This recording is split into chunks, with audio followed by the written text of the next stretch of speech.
ദൈവനാമം വാഴ്ത്തപ്പെടുമാറാകട്ടെ. മനോഹരമായിരിക്കുന്ന ഈ പകൽക്കാലം നമ്മുടെ വാഴ്ത്തപ്പെട്ട കർത്താവിന്റെ തിരുസന്നിധാനം ചേർന്ന് ഈ വിശുദ്ധ സ്ഥലത്ത് നമുക്ക് ഒരുമിച്ച് കർത്താവിന്റെ വചനത്തിന്റെ ചുറ്റാകെയായിരിക്കാൻ കർത്താവ് സമ്മാനിച്ച ഈ അവസരത്തിനായിട്ട് ഞാൻ ദൈവത്തെ സ്തുതിക്കുന്നു.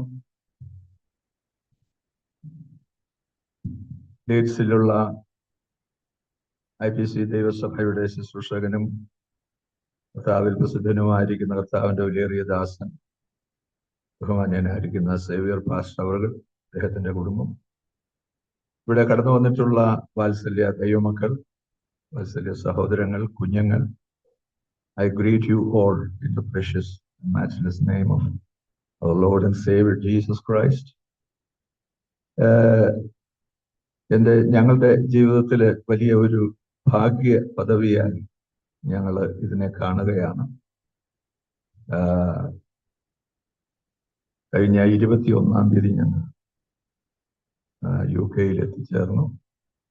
പ്രിയ സഹോദരന്മാര് ഞങ്ങളെ അവിടെ നിന്ന് സ്വീകരിപ്പാനായിട്ട് ഇരുന്നു. അവരെ ഓർത്ത് ദൈവത്തെ സ്തുതിക്കുന്നു. ഞങ്ങളങ്ങനെ ബ്രസ്റ്റളിൽ വന്നു. അവിടെ നിന്ന് മറ്റ് 1-2 സ്ഥലങ്ങളിൽ സന്ദർശിപ്പാൻ കർത്താവ് അവസരം നൽകി. മാഞ്ചസ്റ്ററിൽ നിന്ന് സ്ഥലത്തേക്ക് കടന്നു വരുവാൻ കർത്താവ് സഹായിച്ചു. ഇവിടെ നിന്നുള്ള പ്രിയ സഹോദരങ്ങൾ അവിടെ എത്തി ഞങ്ങളെ ഇവിടേക്ക് കൊണ്ടുവരുവാൻ ഇടയായി തീർന്നു. പ്രിയ കർത്താവിന്റെ ദാസനും കുടുംബമൊക്കെ വളരെ ദൂരെയാണ് താമസിക്കുന്നത് എന്ന് അവർ പറയുകയുണ്ടായി. എന്നാൽ ഇന്ന് കൂടി കാണുവാനുള്ള ഭാഗ്യം കർത്താവ് നൽകിയതോർത്ത് ദൈവത്തെ അതിയായിട്ട് സ്തുതിക്കുകയാണ്. കർത്താവിന് സ്തോത്രം. ഈ ദൈവസഭയെ ദൈവം ധാരാളമായിട്ട് അനുഗ്രഹിച്ചുകൊണ്ടിരിക്കുന്ന ഒരു സഭയാണെന്ന് ഞങ്ങൾ മിക്ക ദിവസങ്ങളിലും അറിഞ്ഞുകൊണ്ടിരിക്കുകയാണ്. കാരണം ഞങ്ങളുടെ WMEയുടെ സെൻട്രൽ ചർച്ച്, കരിയംപ്ലാവ് സെൻട്രൽ ചർച്ചിൽ നിന്ന് ഒരു കുടുംബം ഈ പ്രദേശത്ത് കടന്നു വരുവാൻ കർത്താവ് അവസരം ഒരുക്കി. അവിടെ നിന്ന് പ്രാർത്ഥിച്ച് ഇങ്ങോട്ട് അയക്കുമ്പോൾ ഞാൻ പ്രത്യേകം പറഞ്ഞു, പ്രദേശത്ത് നിങ്ങൾ ചെന്നാൽ ആദ്യം ചെയ്യേണ്ടത് അവിടെയുള്ള നല്ല ഒരു ദൈവസഭയുമായി, ദൈവമക്കളുടെ നല്ല ഒരു കൂട്ടായ്മയുമായി നിങ്ങൾ ബന്ധം പുലർത്തി പോകണം എന്ന് പറയുകയുണ്ടായി. ഇവിടെ വന്നു കഴിഞ്ഞ ഉടൻ തന്നെ സതീഷും ഫാമിലിയും ഞങ്ങളെ വിളിച്ച് വിവരങ്ങൾ അറിയിച്ച് ഇവിടെയുള്ള ദൈവസഭയുമായി, പ്രത്യേകിച്ച് IPCയുടെ അനുഗ്രഹീതമായ നല്ലൊരു കൂട്ടായ്മയുമായി ബന്ധപ്പെട്ട് പോകുന്നു എന്നറിയുവാൻ കഴിഞ്ഞു. അന്ന് മുതൽ ഞങ്ങൾക്ക് വളരെ ആഗ്രഹമുണ്ടായിരുന്നു ഇവിടെ കടന്നു വരുമ്പോൾ ഈ സഭയിൽ കടന്നു വരണമെന്ന്. അതിനുള്ള അവസരം ഒരുക്കി തന്ന കർത്താവിന്റെ വിലയേറിയ ദാസനോടും ദൈവസഭയോടും ഈ സഭയുടെ എല്ലാ ബോർഡ് മെമ്പേഴ്സിനോടും എല്ലാ ഡിപ്പാർട്ട്മെന്റുകളുടെ പ്രതിനിധികളോടും ഉള്ള പ്രത്യേക നന്ദിയും വന്ദനവും പ്രത്യേകിച്ച് ഈ സമയത്ത് അറിയിക്കുകയാണ്. കർത്താവിന് സ്തോത്രം ചെയ്യുന്നു. ഞാൻ വിദ്യാർത്ഥിയായിരുന്ന കാലം മുതൽ UK, ബ്രിട്ടൻ, ഇംഗ്ലണ്ട് ഇതൊക്കെ വലിയ കാണാൻ വളരെ ആഗ്രഹിച്ച സ്ഥലങ്ങളായിരുന്നു. എന്നാൽ കാരണം ഞാൻ ഇംഗ്ലീഷ് ലിറ്ററേച്ചറാണ് മെയിനായിട്ട് പഠിച്ചത്. അതുകൊണ്ട് ഞാൻ പഠിച്ച സാഹിത്യകാരന്മാരുടെയൊക്കെ നാടാണ്, പ്രത്യേകിച്ച് ഷേക്സ്പിയറിന്റെയും ഷെല്ലിയുടെയും കീറ്റ്സിന്റെയും വേർഡ്സ്വർത്തിന്റെയും ബെൻ ജോൺസന്റെയും അതുപോലെയൊക്കെയുള്ള പ്രസിദ്ധരായിരിക്കുന്ന സാഹിത്യകാരന്മാരുടെ, ലോക ചരിത്രത്തെ തന്നെ മാറ്റിമറിച്ച ആളുകളുടെയൊക്കെ നാട് എന്നുള്ള നിലയിൽ ഈ പ്രദേശങ്ങൾ ഒക്കെ കാണണം എന്ന വലിയ ആഗ്രഹം അന്നോട്ടെ ഉണ്ടായിരുന്നു. എന്നാൽ കുറച്ച് പ്രായമായി കഴിഞ്ഞപ്പോഴാണ് അതിനുള്ളൊരു സന്ദർഭം ലഭിച്ചത്. ഏതിനും ദൈവത്തിന്റെ സമയമുണ്ടല്ലോ. അനേക പ്രാവശ്യം അമേരിക്കയിൽ കടന്നു പോകുവാനും മറ്റ് അനേക രാജ്യങ്ങളിൽ കടന്നു പോകാനും ഒക്കെ അവസരം ലഭിച്ചെങ്കിലും UK ഒരു വാതിൽ ഇപ്പോഴാണ് ദൈവം തുറന്നു തന്നത്. ഞങ്ങൾക്ക് 2 പേർക്കും ഇങ്ങോട്ട് കടന്നു, എനിക്കും എൻ്റെ വൈഫിനും, ഞങ്ങൾക്ക് ഒരുമിച്ച് ഈ പ്രദേശത്തേക്ക് കടന്നു വരുവാനായിട്ട് കർത്താവ് ഭാഗ്യം നൽകിയത് വളരെ സന്തോഷം ഞങ്ങൾക്ക് നൽകുന്നുണ്ട്. കർത്താവിന് സ്തോത്രം ചെയ്യുന്നു. പ്രിയപ്പെട്ട ജോയി ബ്രദറിന്റെ ഒക്കെ ഭവനത്തിലാണ് ഞങ്ങൾ ഇന്നലെയൊക്കെ ആയിരുന്നത്. എന്നാൽ വന്ന ദിവസം മുതൽ പ്രിയപ്പെട്ട സതീഷിന്റെയും അതുപോലെ ജനിമോളുടെയും കുഞ്ഞുങ്ങളുടെയും ഒക്കെ കൂടെ ഞങ്ങൾക്കും വ്യാപാർക്കുവാനും അവരുടെ ആതിഥ്യം സ്വീകരിക്കുവാനും ഒക്കെ കർത്താവ് അവസരം നൽകി. ഇവിടെ നിന്ന് ഇനി 2 ആഴ്ചയുടെ ഞങ്ങൾ UK അതിനുശേഷം ഇവിടെ നിന്ന് US പോകുവാനാണ് ആവശ്യപ്പെടുന്നത്. ഒക്ടോബർ ആദ്യ ആഴ്ചയിൽ ഇന്ത്യയിൽ മടങ്ങിയെത്തേണ്ടതുണ്ട്. കാരണം ഞങ്ങളുടെ ജനറൽ കൺവെൻഷൻ, കരിയമ്പ്ലാവ് കൺവെൻഷൻ 78ാമത്തെ കൺവെൻഷനാണ്. കൺവെൻഷന്റെ ഒരുക്കങ്ങളൊക്കെ ഇപ്പോഴേ ആരംഭിച്ചു കഴിഞ്ഞിരിക്കുകയാണ്. സഹോദരന്മാരെ, തിരുസഭയുടെ ജനറൽ സെക്രട്ടറി ഉൾപ്പെടെയുള്ള ആളുകളൊക്കെ അതിന്റെ കാര്യങ്ങളൊക്കെ ചെയ്തുകൊണ്ടിരിക്കുന്നുണ്ട്. ഞങ്ങൾക്കും പെട്ടെന്ന് കടന്നു പോകേണ്ടതുള്ള അങ്ങനെ ഒരു ഷോർട്ട് വിസിറ്റിന് വേണ്ടിയാണ് ഞങ്ങൾ ഇവിടെ കടന്നു വന്നത്. ഈ മനോഹരമായിരിക്കുന്ന രാജ്യം ഒന്ന് കാണുവാൻ കർത്താവ് അവസരം നൽകിയത് ദൈവത്തെ അധികമായിട്ട് സ്തുതിക്കുന്നു, കർത്താവിന് സ്തോത്രം ചെയ്യുന്നു. ഇന്നും നാളെയുമായി നമ്മൾ ദൈവത്തിന്റെ വചനം പഠിക്കുവാനായിട്ടാണ് ആഗ്രഹിക്കുന്നത്. നമ്മുടെ കർത്താവ് തന്നെ കുറിച്ച് തന്നെ പറയുന്നത് കർത്താവും ഗുരുവുമായ ഞാനെന്നാണ്. അപ്പൊ ഗുരു ഇല്ലെങ്കിൽ ശിഷ്യന്മാരില്ല. കർത്താവിന്റെ കൂടെ ഉണ്ടായിരുന്നത് കൂട്ടായ്മക്കാരല്ലായിരുന്നു, ശിഷ്യന്മാരായിരുന്നു. ഡിസൈപ്പിൾഷിപ്പ്, ശിഷ്യത്വം എന്ന് പറയുന്നത് ക്രൈസ്തവ മണ്ഡലത്തിലെ ഏറ്റവും പ്രധാനപ്പെട്ട ഒരു കാര്യമാണ്. One who is A disciple, അങ്ങനെ ഒരു ഡിസൈപ്പിൾ ആകുന്ന ആൾക്ക് മാത്രമേ only he can become A true Christian, A good Christian. നല്ല ഒരു ക്രിസ്ത്യാനി, നല്ല ഒരു വിശ്വാസി ആകാൻ ശിഷ്യത്വം ആവശ്യം, ഗുരു ശിഷ്യ ബന്ധം. അതാണ് നമ്മുടെ കർത്താവും നമ്മളുമായിട്ടുള്ള ബന്ധം. നമ്മുടെ കർത്താവ് മാത്രമാണ് ലോകത്തിൽ ഗുരു എന്ന പേരിന് അർഹതയുള്ളയാൾ. സ്തോത്രം. ഗുരു എന്ന് പറഞ്ഞാൽ ഗുഹയെ രോധനം ചെയ്യുന്നവൻ, ഇരുട്ടിനെ അകറ്റുന്നവൻ, the one who eliminates darkness, one who brings up light, പ്രകാശം നൽകുന്നു എന്നുള്ള അർത്ഥമാണ് ഗുരു എന്നുള്ള പദത്തിന്റെ അർത്ഥം. കർത്താവിന്റെ വചനത്തിൽ നമ്മൾ വായിക്കുന്നുണ്ട്, നമ്മുടെ കർത്താവ് സ്വർഗത്തിൽ നിന്ന് വന്ന ജീവന്റെ വെളിച്ചമായി. അപ്പൊ സകല അന്ധകാരങ്ങളെ നീക്കുവാൻ അധികാരമുള്ളവനാണ് നമ്മുടെ കർത്താവ്. ആ കർത്താവ് ഇന്ന് പകൽക്കാലവും നമ്മുടെ നടുവിൽ. നമ്മളൊരു ചെറിയ കൂട്ടമാണ് എന്നൊന്നും വിചാരിക്കേണ്ട ആവശ്യമില്ല. നമ്മുടെ കർത്താവ് ഈ ഭൂമിയിലായിരുന്നപ്പോൾ കർത്താവിനെ എപ്പോഴും പിൻപറ്റുവാൻ വെറും 12 പേരേ ഉള്ളായിരുന്നു. പിന്നീട് കർത്താവ് ഓരോ സ്ഥലങ്ങളിൽ എത്തുമ്പോഴൊക്കെ ആള് കൂടുമെന്ന് പറഞ്ഞാലും കർത്താവിനെ നിരന്തരമായി പിൻപറ്റിയത് വെറും 12 പേര് മാത്രമായിരുന്നു. അതിലൊരുത്തൻ പിശാചുമായിരുന്നു. അപ്പം ദൈവമക്കൾ എവിടെ ഉണ്ടെങ്കിലും അതിന്റെ ഏതെങ്കിലും ഒരു പിശാച് കാണും. കാരണം അവനും അവിടെ വരാൻ അവകാശമുണ്ട്. അവനെ ബന്ധിക്കുന്നത് വരെ അതിനുള്ള സാവകാശം ദൈവം അവനും കൊടുത്തിട്ടുണ്ട്. അപ്പൊ അവനെ തള്ളിക്കളഞ്ഞിട്ടില്ല. പക്ഷെ അവന്റെ പരിപാടിയൊന്നും ദൈവമക്കളുടെ ഇടയിൽ നടക്കത്തില്ല. നമ്മൾ ദൈവത്തിന്റെ വചനം വായിക്കുമ്പോൾ ഉൽപ്പത്തി പുസ്തകത്തിൽ തന്നെ വായിക്കുന്നുണ്ട്, ആഴത്തിന്മീതെ ഇരുളുണ്ടായിരുന്നു, ദൈവത്തിന്റെ ആത്മാവ് വെള്ളത്തിന്മീതെ പരിവർത്തിച്ചുകൊണ്ടിരുന്നു. അപ്പം ആഴം എന്നുള്ളത്, അല്ലെങ്കിൽ ആഴത്തിന്റെ അന്ധകാരത്തിന്റെ ആഴങ്ങളിലാണ് ശത്രുവിന്റെ പ്രവൃത്തി, പിശാചിന്റെ പ്രവൃത്തി. അതാരും കാണത്തില്ല, വളരെ രഹസ്യമാണ്, വളരെ സീക്രട്ടായിട്ടാണ് പിശാചിന്റെ പ്രവൃത്തികളെല്ലാം. പക്ഷെ ദൈവത്തിന്റെ ആത്മാവിന്റെ പ്രവൃത്തി അങ്ങനെയല്ല, വെള്ളത്തിന്റെ മീതെ പരിവർത്തിച്ചു എന്നാണ്. എന്ന് പറഞ്ഞാൽ എല്ലാവരും കാണുകയാണ് ദൈവത്തിന്റെ പ്രവൃത്തി. ദൈവത്തിന്റെ പ്രവൃത്തിക്ക് യാതൊരു സീക്രസിയും ഇല്ല. അവിടെ യാതൊരു ഒരു രഹസ്യ സ്വഭാവമില്ല. ദൈവത്തിന് എല്ലാം വെളിച്ചമാണ്, ദൈവത്തിന് എല്ലാം തുറന്നതാണ്. Everything is open. ദൈവത്തിന്റെ മുൻപിൽ there is no darkness. There is ഒന്ന് തന്നെ ക്ലോസ്ഡ് ആയിട്ടില്ല. Everything is disclosed. അപ്പൊ ദൈവത്തിന്റെ മുൻപില് നമ്മൾ കടന്നു വരുമ്പോൾ തിരുവെഴുത്ത് തന്നെ പറയുന്നു, അവന്റെ മുൻപിൽ സകലതും നഗ്നവും മലർന്നതുമായി കിടക്കുന്നു. എത്ര മൂടി വെച്ചെന്ന് പറഞ്ഞാലും കർത്താവിന്റെ കണ്ണുകൾക്ക് അത് കാണുവാനായിട്ട് കഴിയും. അപ്പൊ ആഴത്തിന്റെ മീതെ ഇരുളുണ്ടായിരുന്നെങ്കിലും ദൈവത്തിന്റെ ആത്മാവ് അതിന്റെയും മീതെ പ്രവർത്തിച്ചുകൊണ്ടിരുന്നു.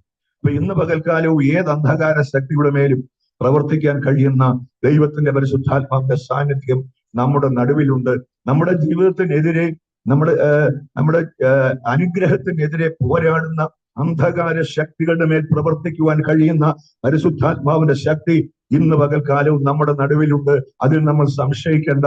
അത് നമ്മൾ ഒത്തിരി ആളൊന്നും കൂടണമെന്നില്ല. 2 or 3 പേർ എന്റെ നാമത്തിൽ ഇവിടെ കൂടിയാലും ഞാൻ അവിടെ വരാമെന്നല്ല കർത്താവ് പറഞ്ഞത്, ഐ വിൽ ബി ദേർ. ഞാൻ അവിടെ ഉണ്ടെന്നാ പറഞ്ഞത്. ആ പറച്ചിലിന് ഒരു അധികാരമുണ്ട്. there is an authority, there is a power. കർത്താവിന്റെ ആ കമാൻഡിന് there is a power. അതിനൊരു അധികാരമുണ്ട്. എന്താണ് ആ അധികാരം? nothing can bar me. ആർക്കും എന്നെ എതിർക്കാൻ കഴിയില്ല. I will be there. ഞാൻ അവിടെ ഉണ്ടായിരിക്കും. സ്തോത്രം. രണ്ടോ മൂന്നോ പേർ, where two or three people are gathered in my name. ആ നെയ്മിനാണ് പ്രാധാന്യം. യേശുവിന്റെ നാമത്തിൽ നാം ഏതൊരു കാര്യത്തിലും പരാജയപ്പെടും എന്ന് ഭീതി പൂണ്ട് നിൽക്കുമ്പോൾ നമുക്ക് ജയിപ്പാൻ there is a password, നമുക്ക് ജയിപ്പാൻ there is a key. അതിന് ആയിട്ടുള്ള ഒരു ജയവാക്യം നമുക്കുണ്ട്. അത് യേശുവിന്റെ നാമമാണ്. In the name of Jesus I command. യേശുവിന്റെ നാമത്തിൽ നിന്നോട് കൽപ്പിക്കുന്നു എന്ന് പറഞ്ഞാൽ ഏതൊരു ശക്തിയും ഏതൊരു പവറും അവിടെ നിന്ന് നിഷ്ക്രമിക്കും, അവിടെ നിന്ന് മാറിപ്പോവുക തന്നെ ചെയ്യും. ആ കർത്താവിന്റെ സന്നിധിയിലാണ് നമ്മൾ വന്നിരിക്കുന്നത്. കർത്താവിന്റെ വചനപ്രകാരമാണെങ്കിൽ രണ്ടോ മൂന്നോ പേർ. അപ്പൊ മിനിമം ഈസ് 2. മിനിമം റിക്വയർമെന്റ് എന്ന് പറയുന്നത് 2 പേരാണ്. അപ്പൊ 2-ൽ കുറഞ്ഞാലോ? കർത്താവ് തന്നെ പറഞ്ഞ ആ വാക്കിനെ തിരുത്തിയ പുസ്തകമാണ് വെളിപ്പാട് പുസ്തകം. സ്തോത്രം. പത്മോസ് ദ്വീപിൽ ദൈവത്തിന്റെ ദാസനായിരിക്കുന്ന യോഹന്നാൻ കർത്താവിന്റെ ശിഷ്യന്മാരിൽ ഏറ്റവും പ്രായം കുറഞ്ഞയാൾ. യേശു ക്രിസ്തുവിനേക്കാൾ 10 വയസ്സ് കുറവാണ് യോഹന്നാൻ അപ്പോസ്തലന്. യേശു ക്രിസ്തു തന്റെ ശുശ്രൂഷ 30-ാമത്തെ വയസ്സിൽ ആരംഭിക്കുമ്പോൾ യോഹന്നാൻ എന്ന ഈ അപ്പോസ്തലൻ, വെളിപ്പാട് പുസ്തകം എഴുതിയ യോഹന്നാന് വെറും 20 വയസ്സ് മാത്രമേ പ്രായമുള്ളൂ. യോഹന്നാൻ സ്നാപകന്റെ ശിഷ്യനായിരുന്നു. ഈ ജോൺ ദ ബാപ്റ്റിസ്റ്റ്, യോഹന്നാൻ സ്നാപകന്റെ ശിഷ്യനായിരുന്നു ജോൺ ദി അപ്പോസ്തലനായി പിന്നീട് തീർന്ന യോഹന്നാൻ.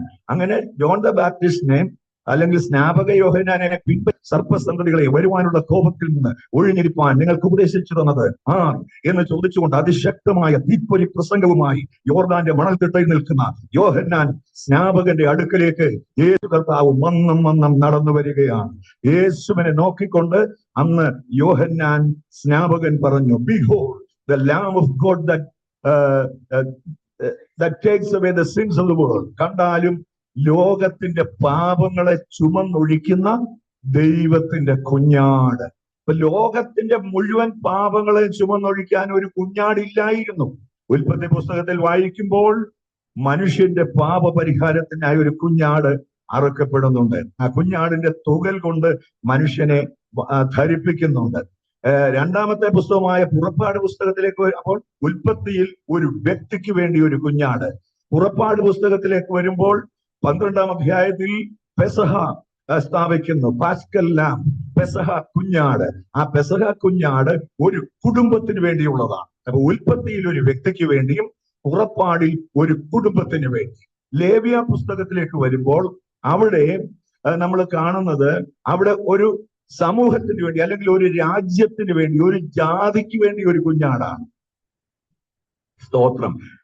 അവരുടെ മഹാപാപ പരിഹാര ദിവസം, ദ ഡേ ഓഫ് അറ്റോൺമെന്റ് എന്ന് പറയുന്ന അവരുടെ മഹാപാപ പരിഹാര ദിവസം അവരുടെ മുഴുവൻ പാപങ്ങളും അവന്റെ മേൽ ചുമത്തിയിട്ട് ഒരു ആടിനെ അറുക്കുന്നു. 2 ആടാണ്. ഒന്നിനെ യഹോവയ്ക്കെന്നും ഒന്നിനെ അസസ്സയിൽ എന്നും ചീട്ടിട്ടിട്ട്, അഥവാ ഒന്നിനെ വെറും ഒരു ബലിമൃഗമായിട്ടും മറ്റതിനെ യഥാർത്ഥ യാഗമായിട്ടും യേശു ക്രിസ്തുവിന്റെ യാഗത്തിന്റെ സമ്പൂർണതയെ വെളിപ്പെടുത്തിക്കൊണ്ട് ഈ 2 ആടുകൾ, യഹോവയ്ക്ക് എന്ന് ചീട്ട് വീണ ആടും മറ്റ് ഒരു ആടും, ഈ 2 ആടുകൾ, ഈ 2 ആടുകളെ യേശു ക്രിസ്തുവിന്റെ നിഴലായിട്ട് മനുഷ്യന്റെ പാപങ്ങളെ വഹിക്കുന്നതായിട്ട് നമ്മൾ കാണും. ഇപ്പൊ ഉൽപ്പത്തി പുസ്തകത്തിൽ ഒരു വ്യക്തിക്ക് വേണ്ടി, പുറപ്പാട് പുസ്തകത്തിൽ ഒരു കുടുംബത്തിന് വേണ്ടി, ലേവ്യ പുസ്തകത്തിൽ ഒരു ജാതിക്ക് വേണ്ടി. പക്ഷേ സകല ജാതികൾക്കും വേണ്ടി ഒരു കുഞ്ഞാടില്ലായിരുന്നു. സകല ജാതികൾക്കും വേണ്ടി, സകല മനുഷ്യർക്കും വേണ്ടി ഒരാടില്ലായിരുന്നു. അങ്ങനെ ഇരിക്കുമ്പോഴാണ് യോഹന്നാൻ വിളിച്ചു പറയുന്നത്, കണ്ടാലും ലോകത്തിന്റെ പാപങ്ങളെ ചുമന്നൊഴിക്കുന്ന, സ്തോത്രം, സർവലോകത്തിന്റെയും പാപങ്ങളെ ചുമന്നൊഴിക്കുന്ന ദൈവത്തിന്റെ കുഞ്ഞാട്, സ്തോത്രം, Lamb of God that takes away the sin of the world. ലോകത്തിന്റെ മുഴുവൻ പാപങ്ങളെ വെളിപ്പാട് പുസ്തകത്തിൽ നമ്മൾ ആ കുഞ്ഞാടിനെ അറുക്കപ്പെട്ട കുഞ്ഞാടായി കാണുന്നുണ്ട്. 5-ാമത്തെ അധ്യായത്തിൽ എല്ലാ നാവും അന്ന് ഏറ്റുപറയുകയാണ്, you are worthy to be worshipped. Worship എന്നുള്ള പദത്തിൽ നിന്നാണ് വർഷിപ്പ് എന്നുള്ള ഇംഗ്ലീഷ് പദം തന്നെ ഉണ്ടായത്. വർഷിപ്പ് ലോപിച്ചാണ് വർഷിപ്പ് ആയത്. അപ്പം യോഗ്യത എന്നുള്ളതാണ് അതിന്റെ അർത്ഥം. ആരാധന എന്ന് പറഞ്ഞാൽ യോഗ്യനായവന് കൊടുക്കുന്ന യോഗ്യമായ ബഹുമാനമാണ്. അവന്റെ പേരിന് തക്ക ബഹുമാനം കൊടുക്കണം. അവന്റെ സ്ഥാനത്തിന് തക്ക ബഹുമതി അവന് കൊടുക്കണം. വീണ് വണങ്ങുകയാണ് സ്വർഗത്തിലെ ദൂതന്മാർ.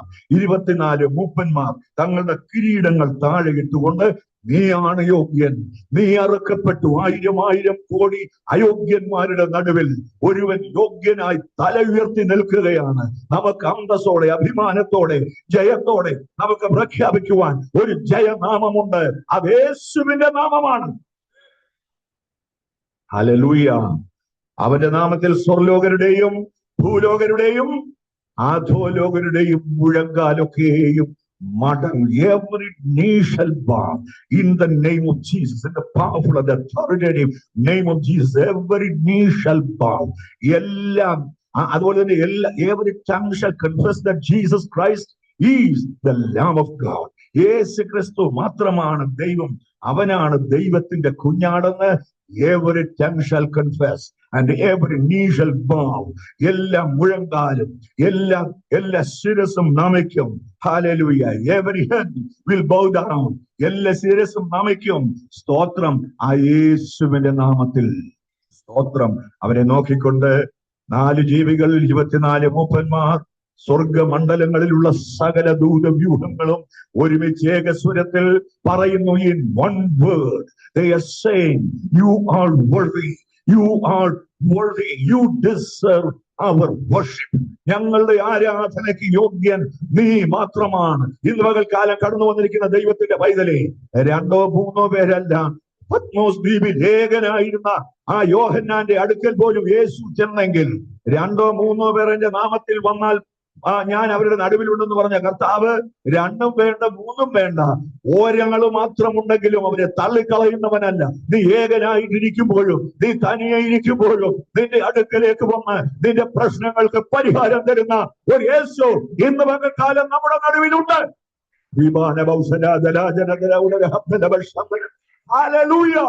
യേശുവിന്റെ നാമത്തിൽ നമുക്ക് ജയമുണ്ട്. വെളിപ്പാട് പുസ്തകം ജയത്തിന്റെ പുസ്തകമാണ്. വെളിപ്പാട് പുസ്തകം ഇല്ലായിരുന്നെങ്കിൽ ജയം നമുക്ക് അന്യമായിരുന്നു. Praise the Lord. Hallelujah. The book of Revelation, that book is the book of victory. Praise the Lord. The book of triumph. It's a triumphant book. ജയം തരുന്ന പുസ്തകമാണ്. പിശാചിന് ഏറ്റവും ഭയമുള്ള പുസ്തകമാണ് വെളിപ്പാട് പുസ്തകം.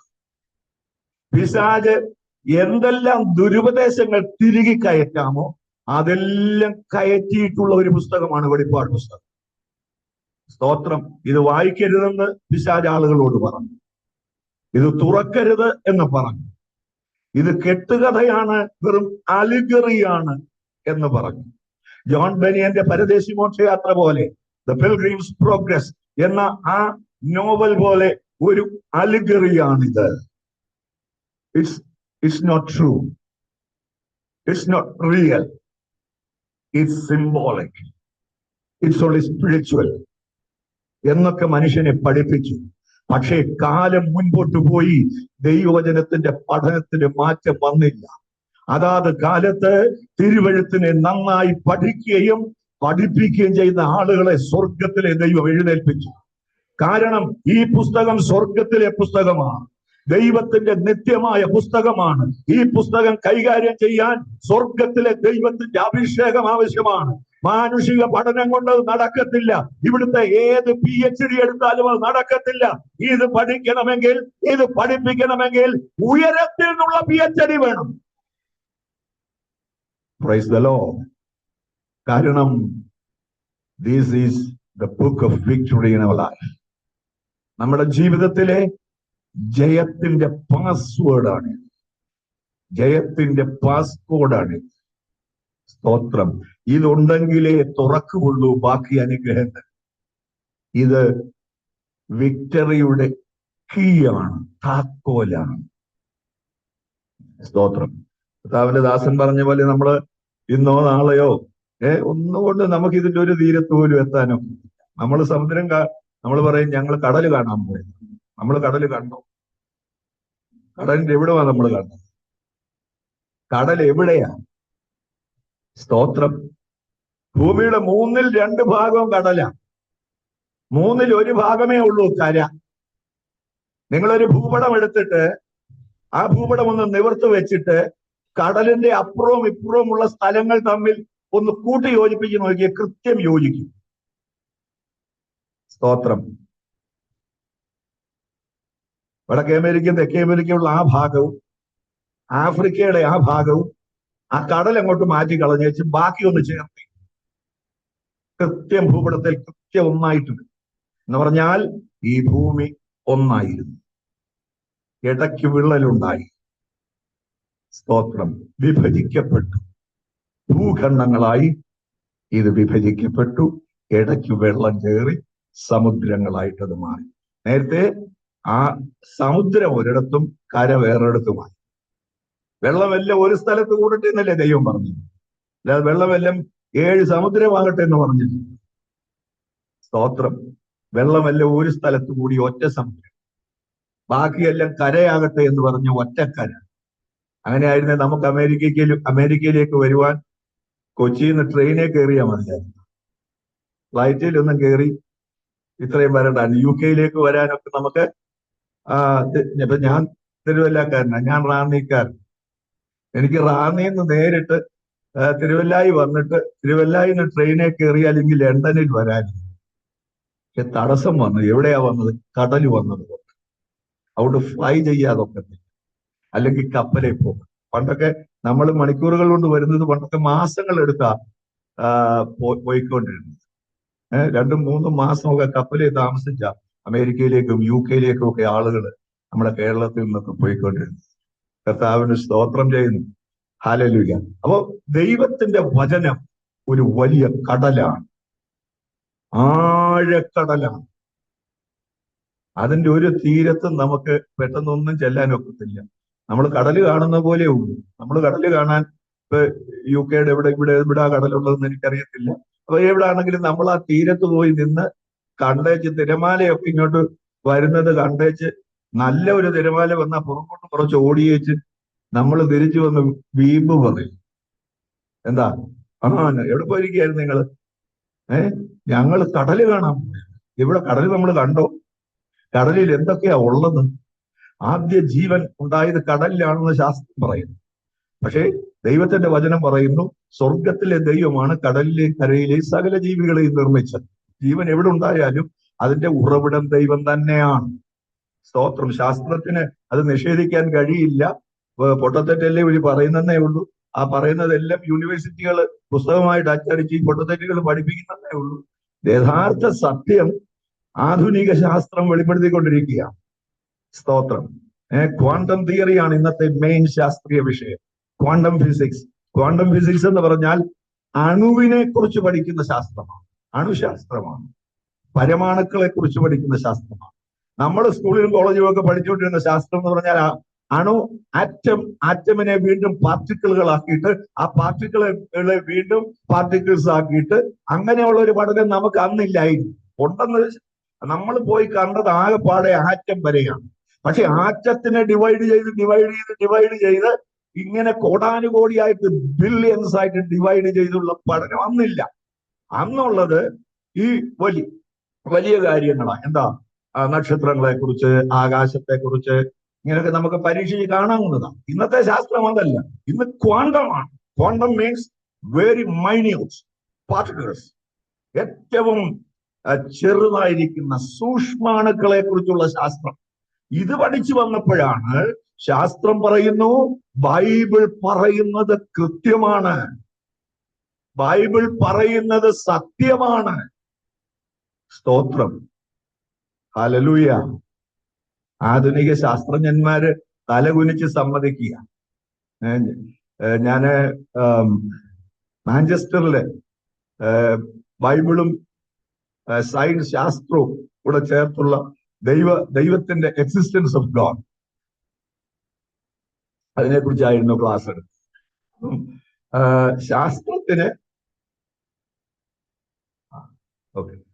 ശാസ്ത്രത്തിന് അങ്ങനെ ഏറ്റവും പഠനത്തിന്റെ അതിസൂക്ഷ്മ തലങ്ങളിലേക്ക് പോയപ്പോൾ ദൈവം ഉണ്ടെന്ന് സമ്മതിക്കേണ്ടി വന്നിരിക്കുക. സ്തോത്രം. നിങ്ങൾ എത്ര പേര് കേട്ടിട്ടുണ്ട്, പഠിച്ചിട്ടുണ്ടെന്ന് എനിക്കറിയാം. Wormholes, multiverse, time machine, time travel, എൻടാങ്കിൾമെന്റ്,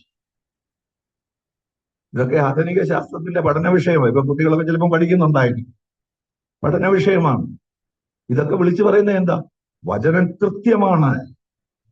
വേം ഹോൾസ്, വേം ഹോൾസ് എന്ന് പറഞ്ഞാൽ ഈ ഒരു പ്രപഞ്ചമല്ല, അനേക പ്രപഞ്ചം. മൾട്ടിവേഴ്സാണ്. നമ്മൾ പഠിച്ചത് യൂണിവേഴ്സാണ് എന്ന് പറഞ്ഞാൽ there is one യൂണിവേഴ്സ്, ഒരു പ്രപഞ്ചം, വൺ കോസ്മോസ്. എന്നാൽ ഇന്ന് ശാസ്ത്രം പഠിക്കുന്ന അതല്ല. there are millions and billions of universes. പക്ഷെ ഇതൊക്കെ എന്ത് ചെയ്യും? നമുക്ക് എവിടെ വരെ കാണാൻ കഴിഞ്ഞിട്ടുണ്ട്?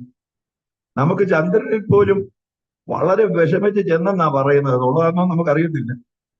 ഏതായാലും ഇനി അവിടെ വരെയൊക്കെ ചെല്ലാൻ ഒത്തിട്ടുള്ളൂ. ഇതിന്റെ അപ്പുറത്ത് കിടക്കുകയാണ് പ്രപഞ്ചം മുഴുവൻ. അതിന്റെ അപ്പുറത്ത് മൾട്ടിവേഴ്സ് കിടക്കുകയാണ്. വേം ഹോൾസ് എന്ന് പറയുന്നത് ഒരു യൂണിവേഴ്സിൽ നിന്ന് അടുത്ത യൂണിവേഴ്സിലേക്ക് പോകാൻ പ്ലാൻ ടൈം പോലും വേണം. പ്ലാൻ ടൈം എന്ന് പറഞ്ഞാൽ ശാസ്ത്രം ഇന്ന് കണ്ടുപിടിച്ചിട്ടുള്ള സമയത്തിന്റെ ഏറ്റവും ചെറിയ കണികയാണ്.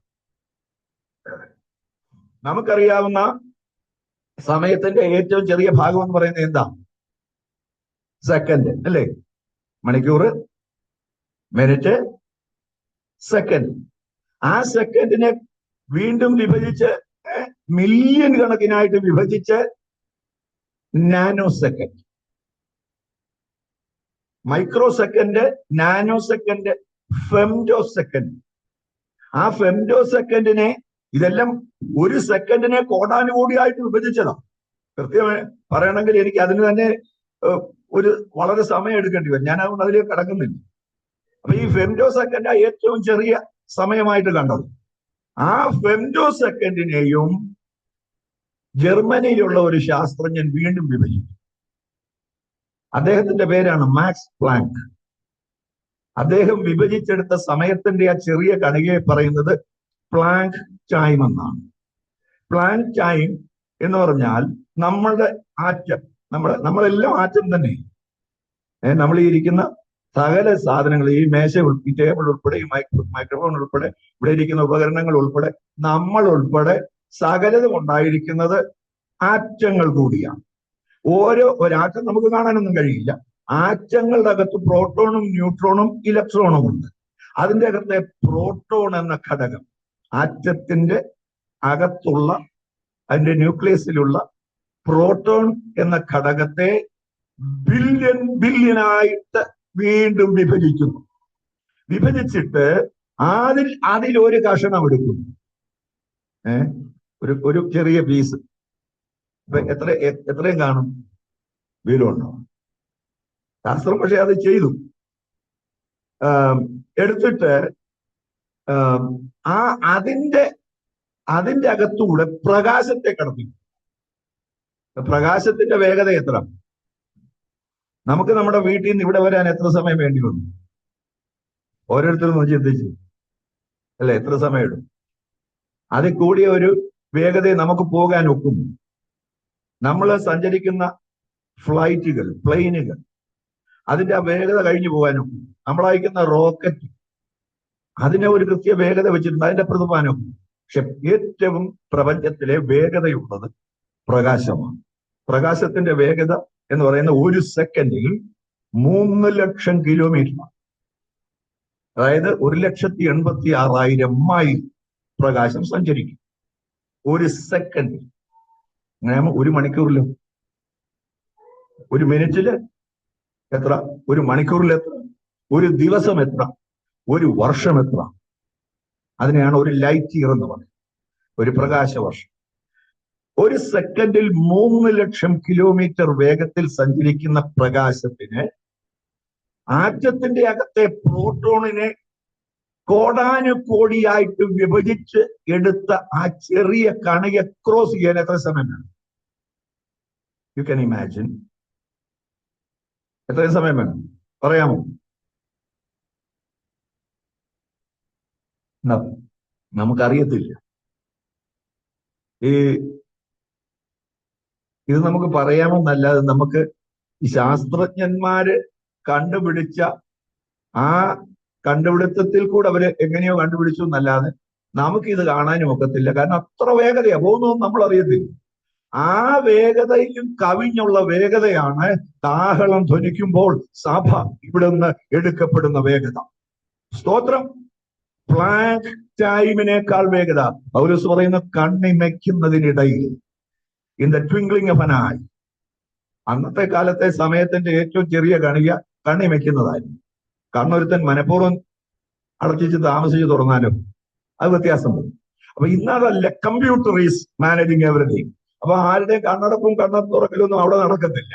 അത് കൃത്യമാണ്. സ്തോത്രം. സെമിനി സെക്ടറാണ്, അല്ലെങ്കിൽ മുടിനാരിഴ കീറിയെടുക്കുന്ന സമയമാണ്. അപ്പം അങ്ങനെയുള്ള ആ ഒരു പീസിൽ കൂടെ പ്രകാശത്തിന് പോകാൻ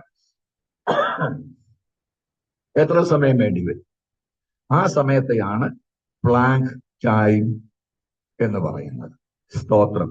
അപ്പം ഒരു യൂണിവേഴ്സിൽ നിന്ന് അടുത്ത യൂണിവേഴ്സിലേക്ക് വേം ഹോളിൽ കൂടെ പോയാൽ പ്ലാങ്ക് ടൈമിന്റെ കോടാനുകോടിയിൽ ഒരു അംശം പോലും വേണ്ട.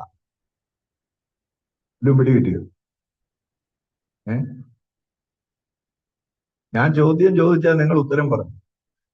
പിടി കിട്ടിയോ? പിടി കിട്ടിയെങ്കിൽ നിങ്ങൾ അത് എക്സ്പ്ലെയിൻ ചെയ്യണം. അതുകൊണ്ട് നിങ്ങൾ പറയില്ല. നിങ്ങൾ എന്നോട് ചോദിച്ചാൽ ഞാനും പറയും. എനിക്കും ഇതൊന്നും പിടികിട്ടുന്നില്ല. പക്ഷെ ആധുനിക ശാസ്ത്രം തെളിയിക്കുകയാണ്. ഉപദേശിമാര് പറയുന്ന കാര്യമല്ല. സ്തോത്രം.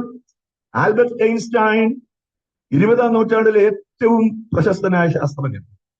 അദ്ദേഹത്തിന്റെ പിൻഗാമി എന്നറിയപ്പെടുന്ന മിഷിയോ കാക്കു ഇന്ന് ന്യൂയോർക്ക്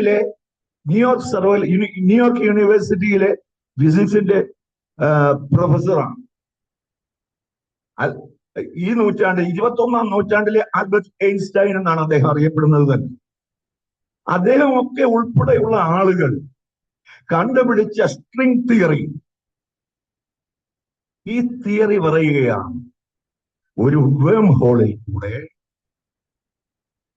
ഒരു യൂണിവേഴ്സിൽ നിന്ന് അടുത്ത യൂണിവേഴ്സിലേക്ക് പോകാൻ ടൈമേ വേണ്ട.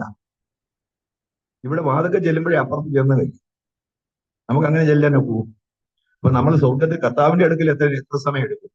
കർത്താവ് തൻ ഗംഭീരനാദത്തോടും പ്രധാന ദൂതന്റെ ശബ്ദത്തോടും ദൈവത്തിന്റെ കാഹളത്തോടും കൂടെ സ്വർഗത്തിൽ നിന്ന് ഇറങ്ങി വരുമ്പോൾ ക്രിസ്തുവിൽ മരിച്ചവർ മുൻപേ ഉയർത്തെഴുന്നേൽക്കും. ജീവനോടെ ശേഷിക്കുന്നവരായ നാം രൂപാന്തരപ്പെടും. Will be transform and will be taken up, will be catched up.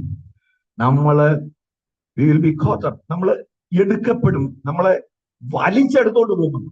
അതിനെയാണ് റാപ്ചർ എന്ന് പറയുന്നത്, അല്ലെങ്കിൽ ഉൽപ്രാവണം എന്ന് മലയാളത്തിൽ പറയും. Rapture. What is rapture? The Holy Spirit will snatch away the bride from this earth to the mid-air. മധ്യാകാശത്തിൽ. മധ്യാകാശം എവിടെ വെച്ചാ കർത്താവിനെ നമ്മൾ എതിരേൽക്കുന്ന ആ സ്ഥലമാണ്. സ്വർഗത്തിൽ നിന്ന് കർത്താവ് തന്റെ കാന്തയെ ചേർപ്പാൻ ഇങ്ങോട്ട് വരികയും നമ്മൾ ഇവിടുന്ന് അതേ വേഗതയിൽ അങ്ങോട്ട് പോവുകയും ചെയ്താൽ എവിടെ വെച്ച് കൂട്ടിമുട്ടും? That is the mid air. Air എന്ന് പറയും. എയർ എന്നുള്ള ലാറ്റിൻ പദത്തിൽ നിന്നാണ് എയർ എന്നുള്ള ഇംഗ്ലീഷ് പദം ഉണ്ടായത്. അന്തരീക്ഷത്തിൽ എവിടെ വെച്ചോ സഭയെ കർത്താവ് ചേർക്കും. സ്തോത്രം. അതിനുശേഷം സഭയെ ചേർത്തതിന് ശേഷമാണ് കർത്താവിന്റെ ബാക്കി യുഗകാര്യ പരിപാടികൾ അങ്ങോട്ട് ആരംഭിക്കും. അത് വെളിപ്പെടുത്തുന്ന പുസ്തകമാണ് വെളിപ്പാട് പുസ്തകം. സ്തോത്രം. ഭാവി കാലത്തെ കുറിച്ച് കർത്താവ് വെളിപ്പെടുത്തിയത്. കർത്താവിന്റെ ദാസൻ പറഞ്ഞല്ലോ, 2-3 അധ്യായത്തിലെ സഭയെ കാണുന്നുള്ളൂ. കാരണം സഭയെ കുറിച്ചുള്ള ബാക്കി ഭാഗങ്ങളെല്ലാം കഴിഞ്ഞു. ഇനി സഭ എടുക്കപ്പെടുന്നതിനെ കുറിച്ച് മാത്രമേ പറയാനുള്ളൂ. പറയാനുള്ളത് യോഹന്നാനോട് പറയാനുള്ളത്, യോഹന്നാനെ 7 സഭകൾക്കുള്ള ദൂത് നീ കൊടുക്കുക. ബാക്കിയൊക്കെ ഞാൻ അയച്ച അപ്പോസ്തലന്മാര് അവർക്ക് വേണ്ട ലേഖനങ്ങളും എഴുത്തുകളും പ്രമാണങ്ങളും ഉപദേശങ്ങളും എല്ലാം അവരോട് പറഞ്ഞിട്ടുണ്ട്. ഇത് ഞാൻ നിനക്ക് തരുന്ന അന്തിമ വാക്കുകളാണ്. സ്തോത്രം. ഇത് തിരുവെഴുത്തിന്റെ റൂഫാണ്. അതുകൊണ്ട് ഇതിന്റെ അകത്ത് സഭയ്ക്ക് അവരനുസരിക്കേണ്ട സന്ദേശങ്ങൾ ലഘുവായിട്ട് കൊടുക്കുക, ഷോർട്ടായിട്ട് കൊടുക്കുക. എന്നിട്ട് 4-ാം അധ്യായം മുതൽ പിന്നീട് അങ്ങോട്ട് കാണുന്നത് മേലാൽ സംഭവിപ്പാനുണ്ട്. നീ കണ്ടത്, ഇപ്പോഴുള്ളത്. പത്മോസിൽ വെച്ച് യോഹന്നാനോട് പറയും, നീ കണ്ടത് എന്താ? യോഹന്നാൻ കണ്ടത് യേശു ക്രിസ്തുവിന്റെ വെളിപ്പാട്. അതാണ് കണ്ടത്. വെളിപ്പാട് പുസ്തകത്തിന്റെ യഥാർത്ഥ പേരെന്ന് പറഞ്ഞാൽ യേശു ക്രിസ്തുവിന്റെ വെളിപ്പാടെന്നാണ്. The revelation of Jesus Christ. Yeshu ക്രിസ്തുവിന്റെ വെളിപ്പാടെന്ന് പറഞ്ഞാൽ എന്താ? യേശു ക്രിസ്തുവിനെ കുറിച്ച് യോഹന്നാൻ കണ്ട കുറച്ച് വെളിപ്പാടെന്നല്ല അതിന്റെ അർത്ഥം. Jesus Christ is being revealed in this book. Yeshu Kristu യഥാർത്ഥത്തിൽ ആരാണെന്ന് ഈ പുസ്തകത്തിലാണ് വെളിപ്പെടുന്നത്. സ്തോത്രം. എന്ന് പറഞ്ഞാൽ ലോകത്തോട് പറയുകയാണ്, ദൈവം പറയുകയാണ്, നിങ്ങൾ ക്രൂശിച്ചു കൊന്ന, നിങ്ങൾ പരിഹസിച്ച, നിങ്ങൾ അംഗീകരിക്കാതിരുന്ന എന്റെ പുത്രനായ യേശു ക്രിസ്തു ആരാണെന്ന് ഞാൻ നിങ്ങൾക്ക് വെളിപ്പെടുത്തി തരാൻ പോവുകയാണ്. കരമുയർത്തി ദൈവത്തെ ഒന്ന് സ്തുതിക്കാമോ?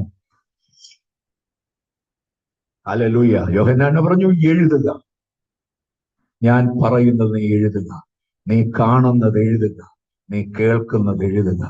ചിലത് വന്നപ്പോൾ പറഞ്ഞു, നീ എഴുതണ്ട, അതിപ്പോൾ എഴുതാനുള്ളതല്ല, അത് സംഭവിക്കുവാൻ ഉള്ള സമയം കുറച്ചുകൂടെ ഉണ്ട്. സ്തോത്രം. അപ്പോൾ പുത്രനായ ക്രിസ്തുവിനെ പിതാവായ ദൈവം വെളിപ്പെടുത്തുന്ന പുസ്തകമാണ് വെളിപ്പാട് പുസ്തകം. വെളിപ്പാട് പുസ്തകം പഠിക്കുമ്പോൾ, നമ്മൾ മലയാളികള് വെളിപ്പാട് പുസ്തകം പഠിക്കുമ്പോൾ ആദ്യം വെളിപ്പാടെന്ന പേര് ശരിയായിട്ട് പറയാൻ പറ്റും. വെളിപാട് എന്നാരും പറയും ദയവായി, കാരണം മലയാളത്തിൽ അങ്ങനെ ഒരു പദമില്ല. സ്തോത്രം. മലയാളം ഇംഗ്ലീഷ് ഭാഷ നന്നായിട്ട് പഠിച്ച ആളാണ് ഞാൻ. അങ്ങനെ ഇംഗ്ലീഷ് ലിറ്ററേച്ചറിൽ PG കഴിഞ്ഞ ആളാണ്. മലയാളം അതുപോലെ തന്നെ, അതുപോലെ ഹിസ്റ്ററി. അപ്പം മലയാളത്തിൽ അങ്ങനെ ഒരു പദമില്ല, വെളിപാടെന്ന് പറയുന്നൊരു പദം. പക്ഷെ ഇന്ന് പലരും പറഞ്ഞു അങ്ങനെ അതൊരു പദം ഇപ്പൊ ഉണ്ടാക്കി വരിക. ഇനി പുതിയ ഡിക്ഷണറി ഒക്കെ വരുമ്പോൾ മിക്കവാറും പദങ്ങൾ അങ്ങനെയാണല്ലോ ഉണ്ടാകുന്നത്. ഏറ്റവും അധികം വാക്കുകൾ മറ്റ് ഭാഷകൾ കടമെടുത്തിട്ടുള്ള ഭാഷയാണ് ഇംഗ്ലീഷ്. ലോൺ വേർഡ്സ്, പദങ്ങൾ കടമെടുക്കും. കൂടുതൽ എടുത്തിട്ടുള്ളത് ലാറ്റിനിൽ നിന്നും ഗ്രീക്കിൽ നിന്നുമാണ്. ഇംഗ്ലീഷിലെ പദങ്ങളിൽ ഒരു 75% ആംഗ്ലോ സാക്സൺ പദങ്ങൾ കുറവാണ്. ആംഗ്ലോ സാക്സൺ ആണ് ഒറിജിനൽ ഇംഗ്ലീഷ്, അത് കുറവാണ്. എന്നാൽ ലാറ്റിനിലെ ഗ്രീക്കിലെ പദങ്ങളാണ് ഇന്ന് മോഡേൺ ഇംഗ്ലീഷിൽ ഉപയോഗിക്കുന്നതെല്ലാം. ഇതെല്ലാം ലോൺ എടുത്തതാ, ലോൺ വേർഡ്സാ, ലോൺ എടുത്തതാ, കടമെടുത്തതാ. പിന്നെ അതങ്ങ് സ്വന്തമാക്കി തിരിച്ചു കൊടുക്കില്ല. കടമെടുത്ത പദങ്ങളെല്ലാം റെവലേഷൻ, അതും കടമെടുത്തതാ. റെവലേഷ്യോ എന്ന ലാറ്റിൻ പദത്തിൽ. അപ്പം കടമെടുത്ത പദങ്ങൾ തിരിച്ചു കൊടുക്കാത്ത ഒരു ഭാഷയുണ്ടെങ്കിൽ അത് ഇംഗ്ലീഷാണ്. സ്തോത്രം. പിടിച്ചെടുത്തതൊന്നും തിരിച്ചു കൊടുക്കുന്ന പരിപാടി അവർക്കില്ല. നമ്മളവിടെ ഇപ്പൊ നിൽക്കുന്നത് നമ്മുടെ ഒരു മെമ്പർ ഓഫ് പാർലമെന്റ് ഇവിടെ പറഞ്ഞു, ഞങ്ങളുടെ കോവിനോട് തിരിച്ചു തരണമെന്ന്, അല്ലേ? സ്തോത്രം. നമ്മുടെ കാര്യം. പക്ഷെ ഇനിയും പറഞ്ഞിട്ട് കാര്യമുണ്ടോ? പോയി, കയ്യിൽ നിന്ന് പോയപ്പോ എന്തെടുക്കാന്? ഒരു രക്ഷയുമില്ല. തരാൻ പറഞ്ഞാൽ അവര് തന്നാലല്ലേ അത് കിട്ടുള്ളൂ. ഇനി ആരും തരത്തില്ല, അത് പോയി. അപ്പൊ ലോൺ വേർഡ്സ് ഏറ്റവും കൂടുതൽ എടുത്തിട്ടുള്ള ഭാഷ. ഇംഗ്ലീഷിന്റെ ഒറിജിനൽ ഭാഷ എന്ന് പറഞ്ഞാൽ ആംഗ്ലോ സാക്സൺ ആണ്. ആംഗ്ലോ സാക്സൺസ് ഗ്രീഷ്യൻ ജനങ്ങളിൽ നിന്ന് ഒക്കെ വന്ന, അതുപോലെ തന്നെ 11-ാം നൂറ്റാണ്ടില് ഫ്രഞ്ചിൽ നിന്ന് കടന്നു വന്ന, നോർമൻഡിയിൽ നിന്ന് കടന്നു വന്ന നോർമൻസ് കൂടെ ചേർന്ന് നോർമൻ ഇംഗ്ലീഷ് ആയിട്ട് ഒരു മിക്സ്ചർ ഉണ്ടായി. അതാണ് പിന്നീട് മോഡേൺ ഇംഗ്ലീഷ് ആയി വന്നത്. എലിസബത്തൻ കാലഘട്ടത്തിൽ, എലിസബത്ത് 16-ാം നൂറ്റാണ്ടിൽ, എലിസബത്തൻ ഏജിൽ ഷേക്സ്പിയർ, ഷെല്ലിയൊക്കെ പിന്നീടാണ് ഷേക്സ്പിയർ, അതുപോലെ തന്നെ ഒക്കെ ഉള്ളതായിരിക്കുന്ന ജോൺസന്റെ ജോൺസൺസ് ഡിക്ഷണറി, വളരെ ഫേമസ് ആയ ഇംഗ്ലീഷിലെ ആദ്യത്തെ ഡിക്ഷണറി, കൂടെയാണ് ഈ മോഡേൺ ഇംഗ്ലീഷ് വരുന്നത്. മോഡേൺ ഇംഗ്ലീഷ് വന്ന ആ കാലഘട്ടത്തിലാണ് കിങ് ജെയിംസ് ബൈബിൾ ഭാഷാന്തരം വരുന്നത്. ബൈബിളിൽ ഇംഗ്ലീഷിന്റെ അനേക ഭാഷാന്തരം ഉണ്ടെങ്കിലും വേദപഠിതാക്കൾ ആധികാരികമായി അംഗീകരിക്കുന്നത് കിങ് ജെയിംസ് ബൈബിളാണ്. കാരണം അത് ഒറിജിനൽ ഹീബ്രുവിൽ നിന്നും ഗ്രീക്കിൽ നിന്നും എടുത്തിട്ടുള്ളതാണ്. മറ്റ് NIV ഉണ്ട്, മറ്റ് അനേക ഭാഷാന്തരങ്ങളുണ്ട്. അവയ്ക്കെല്ലാം ഈ ലാറ്റിന്റെ സ്വാധീനം വളരെ കൂടുതലാണ്. ലാറ്റിൻ എന്ന് പറഞ്ഞാൽ കത്തോലിക്കരുടെ ഭാഷയാണ്. കത്തോലിക്ക ബൈബിൾ എന്ന് പറഞ്ഞാൽ ലാറ്റിൻ ബൈബിളാണ്, ലാറ്റിൻ വോൾഗേറ്റ് ആണ്. സെയിന്റ് ജെറോം അദ്ദേഹം എഴുതിയ അല്ലെങ്കിൽ പരിഭാഷപ്പെടുത്തിയ ലാറ്റിനാണ്. ലാറ്റിന്റെ സ്വാധീനം ഏറ്റവും കൂടുതലുള്ള ബൈബിളാണ് മറ്റ് ഭാഷാന്തരങ്ങളൊക്കെ. അപ്പൊ അതിൻ്റെതനുസരിച്ച് ഇപ്പൊ ഒരു കത്തോലിക്കൻ ഭാഷാന്തരം ചെയ്യുന്നവർ, പെന്തക്കോസ്തുകാരൻ ഭാഷാന്തരം ചെയ്യുന്നവർ വ്യത്യാസം വരും പല കാര്യത്തിലും, പല പദങ്ങളിലും. അപ്പം മനഃപൂർവ്വമല്ല, അവരുപയോഗിക്കുന്ന ഭാഷ അനുസരിച്ച് ഒരു വ്യത്യാസം. അപ്പൊ അങ്ങനെ വേദപഠിതാക്കൾ കണക്ക് കൂട്ടിയപ്പോൾ ഏറ്റവും ശുദ്ധവും അതുപോലെ ഏറ്റവും ഗൗരവമുള്ള ആധികാരികതയുള്ള ബൈബിൾ പരിഭാഷ എന്ന് പറഞ്ഞാൽ കിങ് ജെയിംസ് ബൈബിളാണ്. ആ കിങ് ജെയിംസ് ബൈബിള് ഞാൻ എന്റെ പഠനത്തിലെല്ലാം ഉപയോഗിച്ചിട്ടുള്ളത്. വേദപഠിതാക്കളിൽ ഭൂരിപക്ഷവും ബൈബിൾ കോളേജുകളിലൊക്കെ, എന്നാൽ ചിലയിടത്തൊക്കെ മറ്റ് പുതിയ ഭാഷാന്തരങ്ങൾ ഉപയോഗിക്കുന്നുണ്ട്. നമ്മുടെ മലയാളത്തിൽ തന്നെ പുതിയ മലയാളം ബൈബിൾ ഉണ്ടാക്കാൻ എത്രയോ ശ്രമങ്ങൾ നടത്തി. പക്ഷേ ബൈബിൾ സൊസൈറ്റി ഇറക്കിയ ആദ്യത്തെ ഭാഷാന്തരത്തിനെ വെല്ലാൻ ആർക്കും ഇതുവരെ കഴിഞ്ഞിട്ടില്ല. കാരണം ഇറ്റ് ഹാസ് എൻ അതോറിറ്റി. സ്തോത്രം. കിങ് ജെയിംസ് ബൈബിൾ എന്ന് പറഞ്ഞാൽ ദാ വാട്ട് മൈ ഗോഡ് എന്നാ പറയുന്നത്. ദാ വാട്ട് മൈ ഗോഡ് എന്ന് പറഞ്ഞാൽ ഇപ്പോഴത്തെ പിള്ളേർക്ക് പിടികിട്ടത്തില്ല. യു ആർ മൈ ഗോഡ് എന്നാണ് സിമ്പിൾ ഇംഗ്ലീഷ്. പക്ഷേ കിങ് ജെയിംസ് ബൈബിൾ പറയുന്നത് thou art my God, I love thee. Thee എന്ന് പറഞ്ഞാൽ you, I love you. Thy kingdom come, നിന്റെ രാജ്യം വരയണമേ. യുവർ കിങ്ഡം കം, അങ്ങനെയാ മോഡേൺ ഇംഗ്ലീഷിൽ. പക്ഷെ യുവർ കിങ്ഡം കം എന്ന് പറയുന്നതും ദൈ കിങ്ഡം കം എന്ന് പറയുന്നതും തമ്മിൽ ഭാഷയുടെ ഗൗരവത്തിൽ അധികാര വ്യത്യാസമുണ്ട്. ഒരു രാജാവ് കൽപ്പിക്കുന്നതും ഒരു കച്ചവടക്കാരൻ പറയുന്നതും തമ്മിൽ വ്യത്യാസമുണ്ട്. ഒരേ കാര്യം തന്നെയാ പറയുന്നത്, പക്ഷേ ഭാഷയ്ക്ക് വ്യത്യാസമുണ്ട്. ഇതേ വ്യത്യാസമാണ്. അപ്പം ഞാൻ അതിൽ നിന്ന് പോകട്ടെ. അപ്പം തിരുവഴുത്തിന്റെ ഏറ്റവും മർമ്മപ്രധാനമായ കീവേഡ് എന്ന് പറയുന്നത് വെളിപ്പാട് പുസ്തകമാണ്. അപ്പൊ വെളിപ്പാട് പുസ്തകത്തിന്റെ പഠനത്തിൽ പിശാച് ഇത്രത്തോളം കലക്കമുണ്ടാക്കിയ ഒരു പുസ്തകം വേറെയില്ല. എന്തെല്ലാം തെറ്റിദ്ധാരണകളാണ് ഈ വെളിപ്പാട് പുസ്തക വ്യാഖ്യാനത്തിൽ ഉണ്ടായിരിക്കും. വെളിപ്പാട് പുസ്തകത്തിന്റെ വ്യാഖ്യാനത്തിന്റെ ഭേദങ്ങൾ നിമിത്തം, അതിന്റെ മാറ്റങ്ങൾ നിമിത്തം എത്രയോ സംഘടനകൾ ഉണ്ടായിരുന്നു, എത്രയോ സഭകൾ ഉണ്ടായിരുന്നു. സ്തോത്രം. അപ്പൊ അന്നേരമാണ് നമുക്ക് ബൈബിൾ എങ്ങനെയാണ് പഠിക്കേണ്ടത്, എങ്ങനെ പഠിക്കണം എന്നുള്ള നിർദ്ദേശം നൽകുന്ന ഒരു പാസ്വേഡ് വെളിപ്പാട് പുസ്തകം. സ്തോത്രം. വേദപുസ്തകത്തിന്റെ വ്യാഖ്യാനത്തിൽ നമ്മൾ അതിലേക്ക് ഇപ്പം കയറുകയാണ്. എവിടെ കൊണ്ട് നിർത്താമെന്ന് എനിക്ക് അറിയത്തില്ല. എങ്കിലും ഇപ്പൊ തന്നെ 1 മണിയാകുകയാണ്. 1 മണിക്ക് വല്ലതും കഴിക്കാനുള്ള സമയമാണെന്ന് എനിക്ക് തോന്നുന്നു. എപ്പോഴാണെന്ന് നിങ്ങൾ പറയണം. നിങ്ങൾ പറയുമ്പോൾ ഞാൻ നിർത്താം. ഓക്കെ, സ്തോത്രം. ആയിക്കോട്ടെ. അപ്പൊ കർത്താവിന്റെ ദാസൻ അനുവാദം തന്നിരിക്കുക. ഇനി ഞാൻ എന്റെ പോക്കങ്ങ് പോകാൻ പോവുക. ഓക്കെ. നിങ്ങൾ കേട്ടിട്ടുണ്ടായിരിക്കും സ്കോഫീൽഡ് ബൈബിൾ. C.I. സ്കോഫീൽഡ് എന്ന് പറയുന്ന പ്രസിദ്ധനായ ദൈവദാസൻ. D.L. മൂഡി എന്നെല്ലാവരും കേട്ടിട്ടുണ്ടല്ലോ. D.L. മൂഡിയുടെ പാസ്റ്റർ. D.L. മൂഡിയുടെ കാലഘട്ടത്തിൽ അദ്ദേഹത്തിന്റെ ഗുരുതുല്യനായ അദ്ദേഹം കണ്ടിരുന്ന വേദപണ്ഡിതൻ. D.L. മൂഡിയുടെ ശവസംസ്കാര ശുശ്രൂഷ നടത്തിയ ആൾ. അതിന്റെ മുഖ്യ പ്രഭാഷണം നടത്തിയ, യോളജി നടത്തിയ ആൾ C.I. സ്കോഫീൽഡ്. അദ്ദേഹത്തിന്റെ പ്രശസ്തമായ സ്കോഫീൽഡ് ബൈബിളിന്റെ മുഖവുരയിൽ അതിന്റെ ഇൻട്രൊഡക്ഷൻ അദ്ദേഹം വേദപുസ്തകത്തെ 5 തിരിച്ചു. He has divided the Bible into 5 groups or 5 parts. ഒന്ന്, പ്രിപ്പറേഷൻ. 2, മാനിഫെസ്റ്റേഷൻ. 3, പ്രൊപ്പഗേഷൻ. 4, എക്സ്പ്ലനേഷൻ.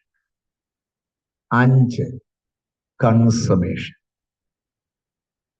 ഇനി ഞാൻ 1-2 വാക്കിലത് പറയും. എന്തുവാ? ഒന്നാമത്തെ എന്തുവാ? Preparation. What do you understand by preparation? What do you mean? What was your preparation to come for this meeting? How did you prepare yourself? അല്ലെ, ഒരുക്കം നമുക്കില്ലേ? നമ്മൾ രാവിലെ എഴുന്നേറ്റ് അല്ലേ? അത് രാവിലെ എഴുന്നേറ്റ് കട്ടിലെന്ന് എഴുന്നേറ്റെങ്കിൽ പൂജയല്ലായിരുന്നു. There is an ഒരുക്കം. There is a preparation. ഏത് പദ്ധതിക്കും അതിന്റെ ഒരുക്കമുണ്ട്. സ്വർഗത്തിലെ ദൈവത്തിന്റെ പരിപാടികളെല്ലാം നന്നായിട്ട് ഒരുക്കിയതിന് ശേഷമാണ് പ്രസന്റ് ചെയ്യുന്നത്. അല്ലാതെ ഇങ്ങോട്ട് എടുപിടിന്ന് വരികയല്ല. നമുക്ക് പക്ഷെ അത് പെട്ടെന്നാണെന്ന് തോന്നുന്നു. പക്ഷെ ദൈവം അത് കാലങ്ങൾക്കും യുഗങ്ങൾക്കും മുൻപേ ഒരുക്കിയതാണ്. സ്തോത്രം. ഒന്നാമത്തേത് പ്രിപ്പറേഷൻ. പ്രിപ്പറേഷൻ അഥവാ ഒരുക്കം എന്നത് പഴയ നിയമത്തിലെ 39 പുസ്തകങ്ങളാണ്. പഴയ നിയമത്തിൽ എത്ര പുസ്തകങ്ങളുണ്ട്? How many books in the Old Testament? There are 39 books. How many books in the New Testament? Old Testament എത്ര ഉണ്ട്? 39. 3 into 9. What's the answer? 27. Yeah. New Testament is the answer for the Old Testament. പഴയ നിയമത്തിന്റെ ഉത്തരമാണ് പുതിയ നിയമം. പഴയ നിയമത്തിന്റെ ഗുണിത ഫലമാണ്, അതിന്റെ ആകത്തുകയാണ് പുതിയ നിയമം. പുതിയ നിയമത്തിലെ ഒന്നാമത്തേത് പ്രിപ്പറേഷൻ, പഴയ നിയമത്തിലെ 39 പുസ്തകം. ഇനി രണ്ടാമത്തേത് എന്താ? മാനിഫെസ്റ്റേഷൻ. മാനിഫെസ്റ്റേഷൻ എന്ന് പറഞ്ഞാൽ വെളിപ്പാട്. അപ്പൊ ഒരുക്കപ്പെട്ടത് വെളിപ്പെട്ടു. എവിടെ? എന്താ ഒരുക്കിക്കൊണ്ടിരുന്നത്? സകലർക്കും വേണ്ടിയുള്ള രക്ഷാകരമായ പദ്ധതി ദൈവം യുഗങ്ങൾക്ക് മുമ്പേ ഒരുക്കിക്കൊണ്ടിരുന്നു. നാം മനുഷ്യനെ സൃഷ്ടിച്ചാൽ അവൻ വീണുപോയാൽ അവനെ ആർ വീണ്ടെടുക്കും? അത് പുരാതന നിത്യതയിൽ മനുഷ്യനെ സൃഷ്ടിക്കുന്നതിന് മുൻപേ ദൈവതത്വങ്ങളുടെ അകത്തെ ചോദ്യമാണ്. നമ്മൾ നമ്മുടെ സാദൃശ്യത്തിലും സ്വരൂപത്തിലും മനുഷ്യനെ സൃഷ്ടിക്കാൻ പോവുക. അങ്ങനെ അവൻ സൃഷ്ടിക്കുന്നു. പക്ഷേ നമ്മൾ അവന് ഫ്രീ വിൽ കൊടുക്കുക, വിൽ പവർ കൊടുക്കുക. അവന് സ്വയമായി തെരഞ്ഞെടുക്കാനുള്ള സ്വാതന്ത്ര്യം കൊടുക്കുക. അവന്റെ മേൽ ഒന്നും നമ്മൾ അടിച്ചേൽപ്പിക്കുന്നില്ല. നമ്മൾ അവന് മനസാക്ഷി കൊടുക്കുക. നമ്മുടെ ആ തൃത്വം തന്നെ അവനിലേക്ക് സന്നിവേശിപ്പിക്കുകയാണ്. ദേഹം, ദേഹി, ആത്മാവ്, ബോഡി, സോൾ ആൻഡ് സ്പിരിറ്റ്, ഇത് മൂന്നും കൂടെ ചേർത്ത് നമ്മൾ അവനെ സൃഷ്ടിക്കാൻ പോകുക. കണ്ടാൽ ഒന്നേ ഉള്ളൂ, പക്ഷെ 3 പേരുണ്ട്. സ്തോത്രം. എത്ര പേർക്ക് പിടികിട്ടി? നമ്മൾ ഇവിടെ ഇരിക്കുന്ന നമ്മള് കണ്ടാൽ എത്ര ഉണ്ട്? ഹലോ, കണ്ടാൽ എത്ര ഉണ്ട്? നമ്മള് ഒരാൾ അല്ലേ? പക്ഷെ നമ്മുടെ ഈ ഒരാളിന്റെ അകത്ത് എത്ര പേരുണ്ട്? 3 പേരുണ്ട്. മനസാക്ഷി എന്ന് പറയുന്ന ഒരു സാധനമുണ്ട്. അത് നമുക്കേ ഉള്ളൂ. നമ്മുടെ വീട്ടിലെ ക്യാറ്റിനൊന്നും ഇല്ല, ഡോഗിനും ഇല്ല. പൂച്ചയ്ക്കും പട്ടിക്കും ആനയ്ക്കും ഒന്നും മനസാക്ഷിയില്ല. നമ്മൾ പറയത്തില്ലേ, അവനൊരു മനസാക്ഷി ഇല്ലാത്തന്നെ അല്ലേ? മനസാക്ഷി. അപ്പൊ അത് മനുഷ്യന് മാത്രമുള്ളത്. ദേഹം, ദേഹി, ആത്മാവെന്ന ഘടകം ദൈവവും മനുഷ്യനുമായി ബന്ധിപ്പിക്കുന്ന കണക്ഷൻ. അത് ഒരു മൃഗത്തിനില്ല. ദേഹവും ദേഹിയുമുണ്ട്. ആത്മാവെന്ന ഘടകം നമുക്ക് മാത്രമുള്ളത്. തിരുവെഴുത്ത് പറയുന്നു, ദൈവം മനുഷ്യനെ സൃഷ്ടിച്ചു, അവന്റെ ഹൃദയത്തിൽ നിത്യത വെച്ചു. വായിച്ചിട്ടില്ലേ? നിത്യത, eternity. God put eternity in man's heart. മനുഷ്യന്റെ ഹൃദയത്തിനകത്ത് ദൈവം നിത്യത വെച്ചു. അതിന്റെ അർത്ഥം മനുഷ്യന് മാത്രമുള്ളതാണ് നിത്യത. എന്നാൽ ഈ ഭൂമിയിലെ ജീവജാലങ്ങൾ, അവയ്ക്ക് നിത്യതയുണ്ടോ? എന്നാൽ അവയെല്ലാം സ്വർഗത്തിലുള്ളവയുടെ പ്രതിരൂപങ്ങൾ. സ്വർഗത്തിൽ നമ്മൾ കുതിരകളെ കാണുന്നില്ലേ? സ്വർഗത്തിൽ നമ്മൾ ജീവികളെ കാണുന്നില്ലേ?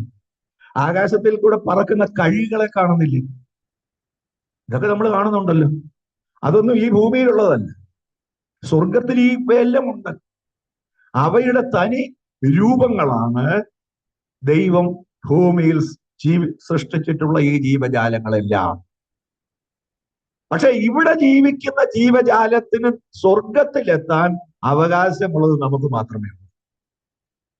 ഇവിടെ ജീവിക്കുന്ന മറ്റൊരു ജീവിക്കും സ്വർഗത്തിലെത്താൻ കഴിയില്ല. ആത്മാവ് അവനില്ല. എന്നാൽ അവനെ, ആ ജീവജാലങ്ങളെയെല്ലാം സ്വർഗത്തിലുള്ളവയുടെ പ്രതിരൂപങ്ങളായിട്ടാണ് ദൈവം സൃഷ്ടിച്ചിട്ടുള്ളത്. വെളിപ്പാട് പുസ്തകം 19-ാം അധ്യായം നമ്മൾ കാണുന്നത്, നമ്മുടെ കർത്താവ് ജയിക്കുന്നവനും ജയിപ്പാനുമായി വെള്ളക്കുതിരമേൽ വരുന്നുവെന്നാണ്. വെള്ളക്കുതിര നമ്മൾ കാണുന്നില്ലേ? കുതിര, ഹോഴ്സ്. ആ കുതിര എവിടുത്തെ കുതിരയാണ്? നമ്മൾ ഇവിടുന്ന് അങ്ങോട്ട് പോയ കുതിരയല്ല. ഇവിടുന്ന് അങ്ങോട്ട് പോകത്തില്ല. ഈ കുതിരയ്ക്ക് പോകത്തില്ല. പക്ഷെ നമുക്ക് പോകാം. നമുക്ക് മാത്രം പോകാം. ജീവനോടെ രണ്ടുപേർ സ്വർഗത്തിലേക്ക് പോയിട്ടുണ്ട്. ആരൊക്കെ? ഹാനോക്കും ഏലിയാവും. മൂന്നാമതൊരാൾ കൂടെ പോകണമെങ്കിൽ നമ്മളെ ആരെങ്കിലും വേണമെങ്കിൽ കർത്താവിന് കൊണ്ടുപോകാം. എന്നാൽ ജീവനോടെ നമ്മളിൽ ഒരു പങ്ക് പോകാൻ പോകുക എപ്പോഴാ? നമ്മുടെ കർത്താവിന്റെ കാഹളം ധ്വനിക്കുമ്പോൾ. ഇന്ന് പകൽ നമ്മൾ ഇവിടെ ഇരിക്കുന്ന ഈ സമയത്ത് നമ്മുടെ കർത്താവിന്റെ കാഹളം ധ്വനിച്ചാൽ എന്ത് സംഭവിക്കും? എല്ലാവരും ഒന്ന് ചിന്തിച്ച്. ഇവിടെ നമ്മളിപ്പം ഈ മീറ്റിങ്ങിൽ ഇരിക്കുക, ഇവിടെ കാഹളം ധ്വനിക്കുക. കാഹളം ധ്വനിച്ചാൽ എന്തോ എടുക്കും? എല്ലാവരും എന്തോ എടുക്കും? എല്ലാവരും ഇറങ്ങി ഓടും. അല്ലെങ്കിൽ കിട്ടുന്ന വണ്ടിക്ക് കയറി പോകും. അല്ലെ പെട്ടെന്ന് പോയി ടിക്കറ്റ് എടുത്ത് നാട്ടിലോട്ട് പോകാൻ. ഇതാണോ ചെയ്യാൻ പോകുന്നത്? അല്ലല്ലോ. മരിക്കാതെ തന്നെ നമ്മൾ എടുക്കപ്പെടുകയാണ്. ചിലര് ചിന്തിക്കുന്നത് ഒരിക്കൽ മരിക്കയും പിന്നെ ന്യായവിധിയും ദൈവം സകലർക്കും വെച്ചിരിക്കണം. അതുകൊണ്ട് എല്ലാവരും മരിച്ചല്ലാവോ? ഇപ്പൊ നമ്മളിപ്പോ ഇങ്ങനെ ഈ മീറ്റിംഗ് നടന്നുകൊണ്ടിരിക്കുമ്പോൾ ഇപ്പൊ സമയം എന്തോ ആയി? എന്റെ വാച്ച് കറക്റ്റ് ആണോ എന്ന് എനിക്കറിയത്തില്ല. ഏതാനും 1 മണിയാകാൻ 5 മിനിറ്റ് ഉണ്ട് എന്റെ വാച്ച്. ഇപ്പോഴങ്ങോട്ട് കാഹളം ധ്വനിച്ചാൽ നമ്മളെല്ലാം എന്തോ ചെയ്യും? വിശുദ്ധന്മാരുടെ നല്ലൊരു പങ്ക് ഏതായാലും ഇവിടെ ഇരിപ്പുണ്ട്. 90% ഉണ്ടെങ്കിൽ ആ 90% എന്തോ സംഭവിക്കും? ഒരിക്കൽ മരിക്കണമല്ലോ, അല്ലെ? അതല്ലേ നിയമം. മരിക്കൂ? Answer me. I am your professor. Preacher എന്ന് പറഞ്ഞാൽ പ്രൊഫസർ എന്നാണ്. സ്തോത്രം. മരിക്കത്തില്ല. കാരണം മരിക്കാതെ 2 പേര് പോയിട്ടുണ്ട് സ്വർഗത്തിലോട്ട്. അപ്പം മരിക്കാതെ തന്നെ പോകും.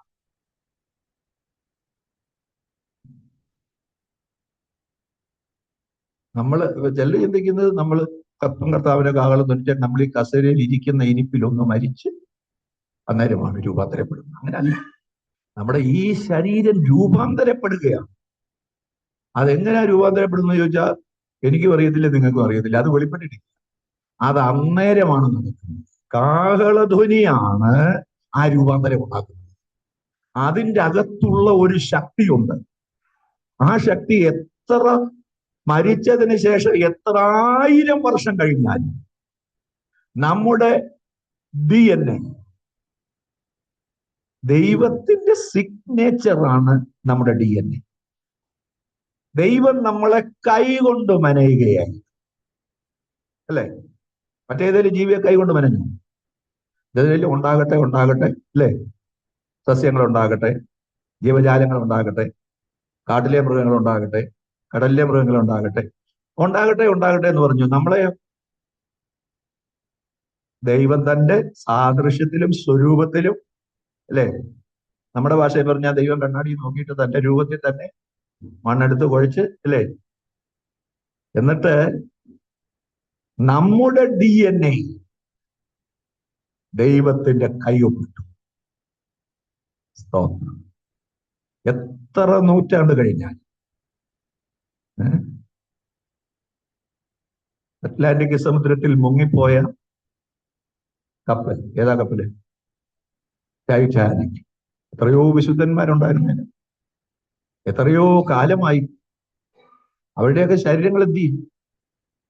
എന്നാൽ കാഹളം ധ്വനിക്കുമ്പോൾ, സ്തോത്രം, കാഹളധ്വനിയുടെ ശബ്ദം കേൾക്കുന്ന ഒരു കാത് ഈ DNAക്കുണ്ട്. That is the signature of God on human DNA. സ്തോത്രം.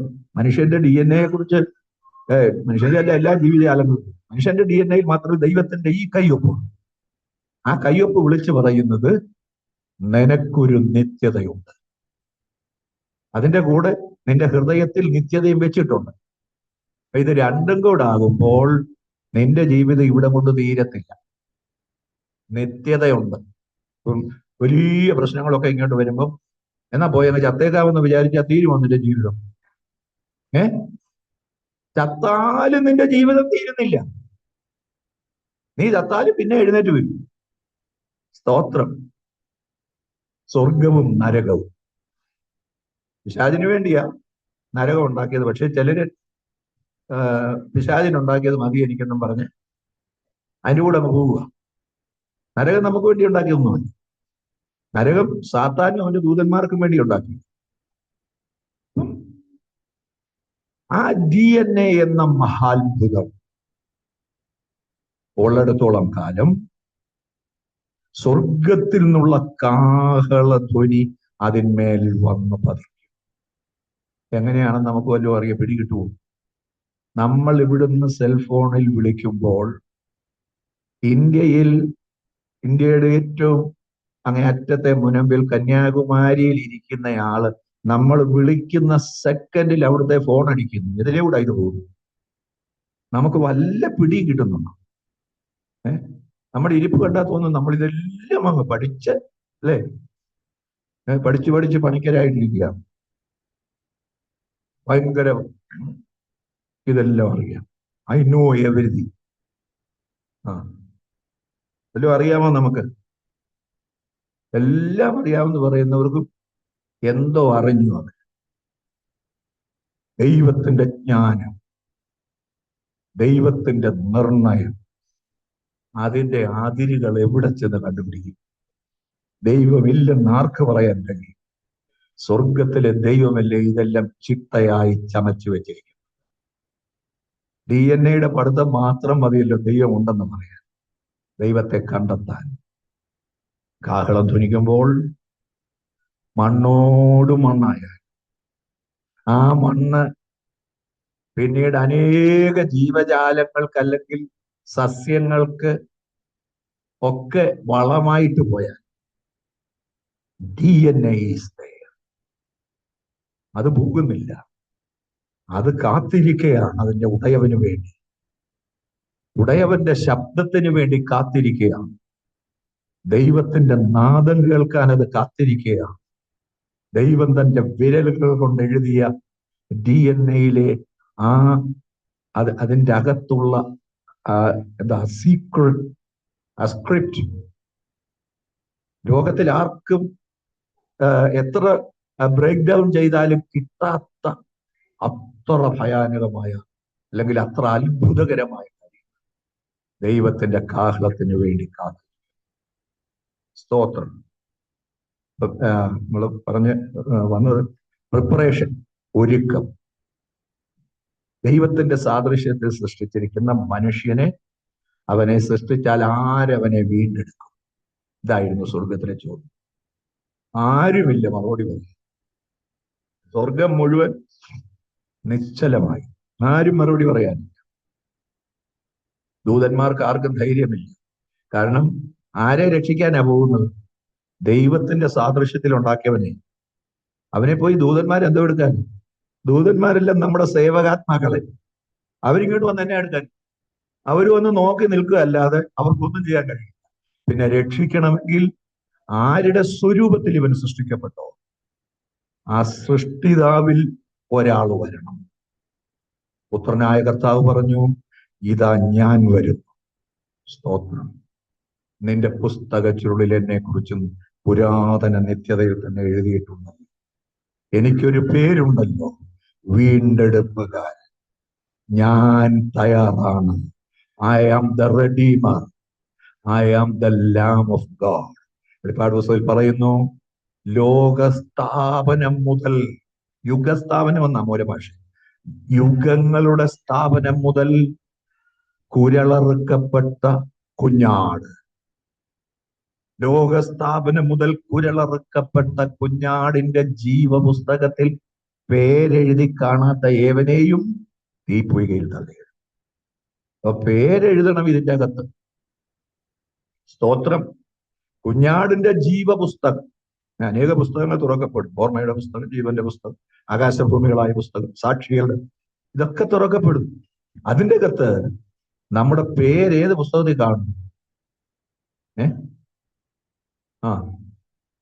നമുക്ക് പേരുണ്ടോ? സ്തോത്രം. ചിലർക്ക് എത്ര പേരാണ്. SSLC ബുക്കിൽ ഒരു പേര്, ആധാർ കാർഡ് വേറൊരു പേര്, റേഷൻ കാർഡ് വേറൊരു പേര്, ഇലക്ടറൽ ID വേറൊരു പേര്, വീട്ടിൽ വിളിക്കുന്ന വേറൊരു പേര്, നാട്ടുകാർ വിളിക്കുന്ന വേറൊരു പേര്. ഇതിലേത് പേര്? പല പേരായി കഴിയുമ്പോൾ പാസ്പോർട്ടിനൊക്കെ ചെല്ലുമ്പോൾ അവർ പറയും, നിങ്ങൾ ഇത് പല പേരല്ല കിടക്കുന്നു. ആധാർ ചെല്ലുമ്പോൾ ഒരു പേര്, മറ്റേത് കൊണ്ട് ചെല്ലുമ്പോൾ അതിനകത്ത് വേറൊരു പേര്. പിന്നെ നമ്മളെന്തോ പറയും, സാറേ ഇതെല്ലാം ഞാനാ. പിന്നെ അവര് സമ്മതിക്കൂ? അവര് പറയും, നിങ്ങൾ വില്ലേജ് ഓഫീസറെ കൊണ്ട് സർട്ടിഫൈ ചെയ്തോണ്ട് വരാം എന്ന് പറഞ്ഞാൽ ഇതെല്ലാം നമ്മളാണെന്ന് നമ്മൾ പറയുന്നതിനേക്കാൾ ഗവൺമെന്റിന് വിശ്വാസം എങ്ങാണ്ട് കിടക്കുന്ന വില്ലേജ് ഓഫീസർ വേണം. അയാൾക്ക് നമ്മളെ കുറിച്ച് ഒന്നും അറിയത്തില്ല, അല്ലെ? പിള്ളേരെയൊക്കെ സ്കൂളിൽ ചേർക്കാൻ പോകുമ്പോ ജനന സർട്ടിഫിക്കറ്റ്, അതുപോലുള്ള പല സർട്ടിഫിക്കറ്റുകൾ, ഇതിനൊക്കെ ചെല്ലുമ്പോൾ എന്റെ മകനാണ് ഇത് എന്ന് സ്കൂളിൽ ചെന്ന് പറഞ്ഞാൽ സ്കൂളുകാരെന്തോ പറയും? ജനന സർട്ടിഫിക്കറ്റ് കൊണ്ടുപോവാ. അത് വേണ്ട സാറേ, ഇത് എന്റെ മകനാ, അവൻ ജനിച്ചത് ഇന്ന ദിവസമാണ്, എനിക്ക് കറക്റ്റായിട്ട് അറിയാം. പണ്ട് സമ്മതിക്കുമായിരുന്നു. പണ്ടങ്ങനെ പലരും ജനിച്ച തീയതിയൊക്കെ പ്രായം കുറച്ച് കാണിക്കാൻ കുറച്ച് വെച്ചവരെല്ലാം പിന്നെ അബദ്ധത്തിൽപ്പെട്ടിട്ടുണ്ട്. അപ്പം ഉടനെ സ്കൂളുകാർ പറയാം, നിങ്ങളൊരു കാര്യം ചെയ്യും, വില്ലേജ് ഓഫീസറെ കൊണ്ടൊരു സർട്ടിഫിക്കറ്റ് മേടിച്ചോണ്ട് പോവാം. എന്താ? തോമസിന്റെ മകനാണ്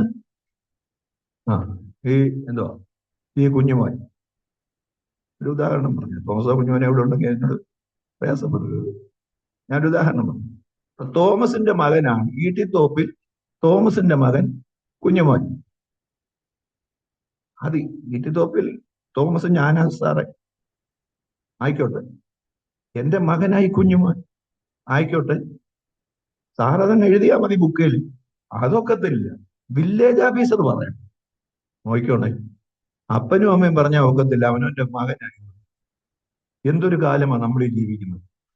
എങ്ങാണ്ട് കിടക്കുന്ന നമ്മളെ ഒരു പിടിയുമില്ലാത്ത വില്ലേജ് ഓഫീസർ പറയണം ഈ ഈട്ടിത്തോപ്പി കുഞ്ഞുമോന്റെ മകനാണ്. ഒരു വല്ലാത്ത കാലത്താണ് നമ്മൾ പോകുന്നത്. അപ്പം ദൈവം നമ്മളെ സൃഷ്ടിച്ചപ്പോൾ ആര് നമുക്ക് വേണ്ടി പോകും? ഞാൻ ആരെ അയക്കാൻ? ഇതാ ഞാൻ വരുന്നു. നിന്റെ പുസ്തകത്തിനുള്ളിൽ എന്നെ കുറിച്ച് എഴുതിയിരിക്കും. നിന്റെ ഇഷ്ടം ചെയ്യുവാൻ എന്നെ പഠിപ്പിക്കണമേ. ആ ഇഷ്ടമാണ് പുത്രൻ പറഞ്ഞത്, എന്റെ ഇഷ്ടമല്ല, അവിടുത്തെ ഇഷ്ടം. നോട്ട് മൈ വിൽ, ദൈ വിൽ ബി ഡൺ. എന്റെ ഇഷ്ടമല്ല, അങ്ങയുടെ ഇഷ്ടം നിറവേറാൻ. അത് നിറവേറാനാണ് പുത്രനായ ക്രിസ്തു ഇവിടെ. കഴിയുമെങ്കിൽ ഈ പാനപാത്രമെങ്കിൽ നീക്കണമേ എന്ന് പ്രാർത്ഥിച്ചു. പക്ഷേ ഒടുവിൽ അവനെ തകർത്ത് കളവാൻ യഹോവയ്ക്ക് ഇഷ്ടം. അവനവന് കഷ്ടം വരുത്തി. അവന്റെ പ്രാണൻ ഒരു അകൃത്യയാഗമായി തീർന്നു.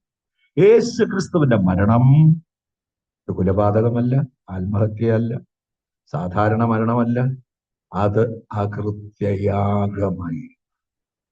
ദൈവം തെരഞ്ഞെടുത്ത് മാറ്റി നിർത്തിയിരുന്ന കുഞ്ഞാടിനെ യാഗം കഴിച്ചു. ആ കുഞ്ഞാടിനെ നോക്കിക്കൊണ്ടാണ് യോഹന്നാൻ പറഞ്ഞത്, യോഹന്നാൻ സ്നാപകൻ പറഞ്ഞത്, കണ്ടാലും ലോകത്തിന്റെ പാപങ്ങളെ ചുമന്നൊഴിക്കുന്ന ദൈവത്തിന്റെ കുഞ്ഞാട്.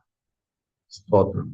അപ്പോൾ ദൈവം മനുഷ്യർക്ക് വീണ്ടെടുപ്പിനായിട്ട് ഒരുക്കി നിർത്തിയിരുന്ന രക്ഷ, അത് ഒരുക്കപ്പെട്ടത് 39 പുസ്തകത്തിലാണ്. ആ രക്ഷകൻ വെളിപ്പെട്ടത് മാനിഫെസ്റ്റ് ചെയ്യപ്പെട്ടത് 4 സുവിശേഷത്തിലാണ്. ഇനി മൂന്നാമത്തെ ഭാഗം ഏതാ? പ്രൊപ്പഗേഷൻ. എന്താ പ്രൊപ്പഗേഷൻ എന്ന് പറഞ്ഞാൽ? പ്രചരണമാണ്. ഇലക്ഷൻ പ്രൊപ്പഗാൻഡ എന്നൊക്കെ കേട്ടിട്ട്. പ്രൊപ്പഗേഷൻ പ്രചരണമാണ്. ഇതാ സർവലോകത്തിന്റെയും രക്ഷകൻ വന്നിരിക്കുന്നു, ഞങ്ങളവന്റെ സാക്ഷികളാണ്. അവൻ മനുഷ്യവർഗത്തെ വീണ്ടെടുപ്പാനാണ് വന്നത്.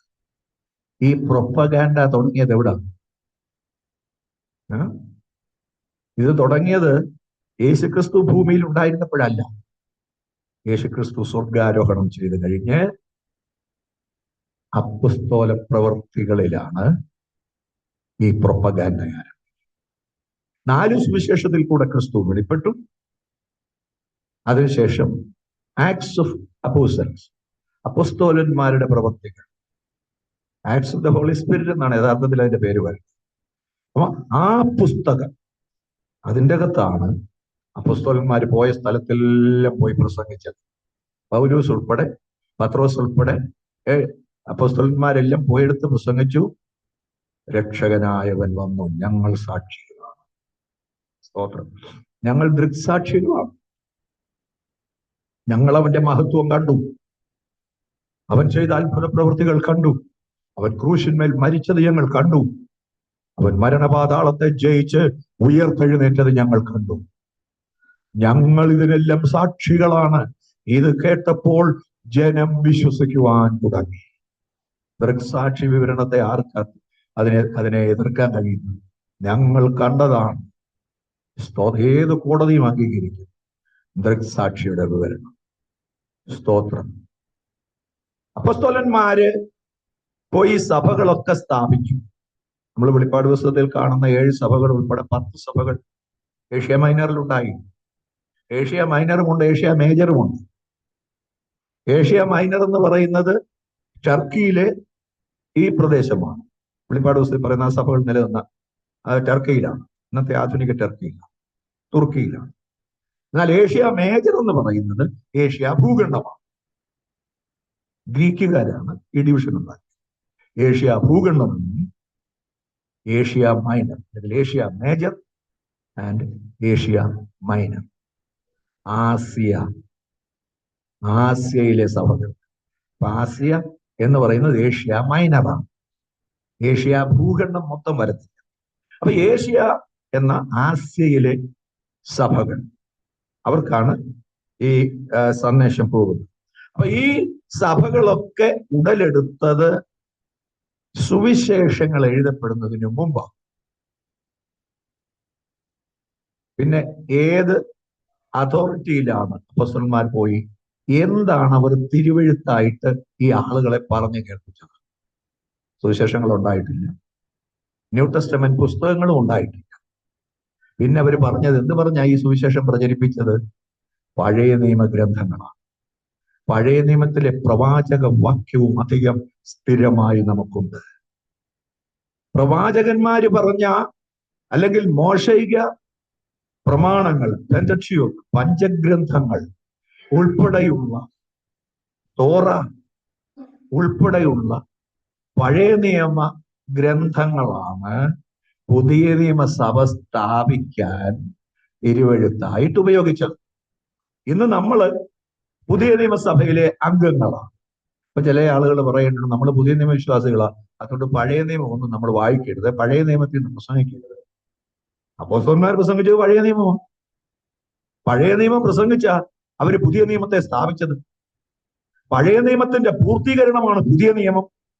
ഇത് രണ്ടും ദൈവത്തിൽ നിന്ന് വന്നതാണ് എന്നവര് തെളിയിച്ചത്. നമ്മുടെ കർത്താവ് തന്നെ എമ്മൂസിലേക്ക് പോയ 2 ശിഷ്യന്മാരോട് പ്രവാചക വാക്യത്തെ കുറിച്ചല്ലേ പറഞ്ഞത്? പ്രവാചകന്മാരിൽ നിന്നും സങ്കീർത്തനത്തിൽ നിന്നും മോശയിൽ നിന്നും തന്നെ കുറിച്ച് എഴുതിയിരുന്നത് പ്രസംഗിച്ചു. അപ്പൊ യേശുവിനെ കുറിച്ചാണ് പഴയ നിയമഗ്രന്ഥങ്ങൾ മുഴുവൻ പറഞ്ഞിരിക്കുന്നത്. സ്തോത്രം. അപ്പൊ പഴയ നിയമങ്ങളിൽ ഒരുക്കപ്പെട്ട ക്രിസ്തു പുതിയ നിയമത്തിലെ 4 സുവിശേഷത്തിൽ മാനിഫെസ്റ്റ് ചെയ്യപ്പെട്ടു. അതിനുശേഷം അപ്പസ്തോല പ്രവൃത്തികളുടെ പുസ്തകത്തിൽ പ്രൊപ്പഗേറ്റ് ചെയ്യപ്പെട്ടു. ഇനി 4-മത്തേത് ഏതാ? എക്സ്പ്ലനേഷൻ.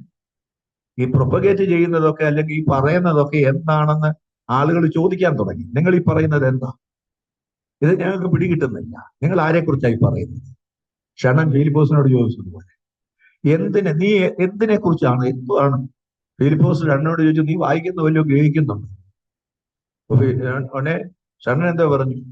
ഞാൻ വായിക്കുന്നതല്ലാതെ എനിക്ക് ഒന്നും പിടികിട്ടുന്നില്ല. ചിലർ വേദപുസ്തകം വായിക്കുന്ന ഇതുപോലെ ഒന്നും പിടികിട്ടുന്നില്ല. പിന്നെ അങ്ങ് വായിക്കണം.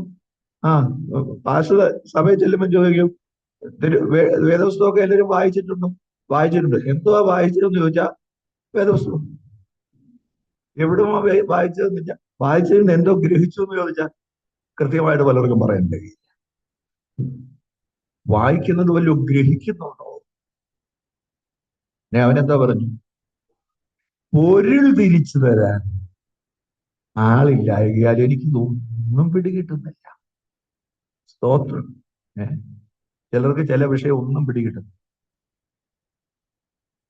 ചിലർക്ക് ഇംഗ്ലീഷ് സ്കൂളിൽ പഠിക്കുമ്പോഴും ഇംഗ്ലീഷ് എന്തുവാന്ന് പോലും. ചിലർക്ക് ഫിസിക്സ് പിടികിട്ടുന്നില്ല. ചിലർക്ക് കണക്കെന്ന് പറഞ്ഞാൽ എന്താണെന്ന് പോലും എനിക്കറിയുന്നില്ല. ഞാൻ എൻ്റെ കാര്യമായി പറയും. എൻ്റെ പിള്ളേരൊക്കെ പഠിച്ചപ്പം ഞാൻ ഇംഗ്ലീഷിനൊക്കെ അവർക്ക് ട്യൂഷൻ എടുക്കും. കണക്കിന്റെ പുസ്തകം പോലും ഞാൻ നോക്കുന്നില്ല. എനിക്ക് പേടിയാണ്. കാരണം കണക്ക് എനിക്ക് അറിയത്തില്ല. സ്തോത്രം. ഞാൻ SSLCക്ക് കണക്ക് എങ്ങനെയാ എഴുതി ജയിച്ചതെന്ന് എനിക്ക് അറിയത്തില്ല. പണ്ടൊക്കെ ഈ തിയറം ഉണ്ട്. തിയറം 2 തിയറം എഴുതിയാൽ 10 മാർക്ക്. അപ്പൊ അത് കാണാതെ പഠിച്ചെഴുതാവും. കണക്കിനകത്ത് കാണാതെ പഠിച്ചെഴുതാവുന്നത് അതേ ഉള്ളൂ. അത് 2-3 എണ്ണം കാണാതെ പഠിച്ചുകൊണ്ട് പോയൊക്കെ എഴുതിയ ഒരു വിധത്തിൽ ഞാൻ 10ാം ക്ലാസ് പാസ്. എന്നാൽ ഇംഗ്ലീഷ് ഭാഷയിൽ അന്ന് എനിക്ക് വലിയ ഇഷ്ടമായിരുന്നു. അത് ഞാൻ പഠിപ്പിക്കുകയും ചെയ്തിട്ടുണ്ട്. പക്ഷെ കണക്കെന്ന് പറയുന്നത് എനിക്കറിയത്തില്ല. അപ്പം എന്നോട് ചോദിച്ചു, നീ വായിക്കുന്ന വല്ലതും പിടി കിട്ടുന്നുണ്ടോ? പറഞ്ഞു, എനിക്ക് യാതൊരു പിടിയും കിട്ടുന്നില്ല. പിടിയും കിട്ടുന്നില്ല. എനിക്ക് ഒന്നും മനസ്സിലാകുന്നില്ല. സ്തോത്രം.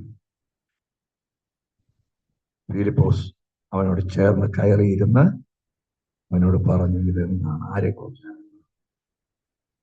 അങ്ങനെ പറഞ്ഞങ്ങോട്ട് പോകുമ്പോൾ വെള്ളമുള്ള ഒരു സ്ഥലത്ത്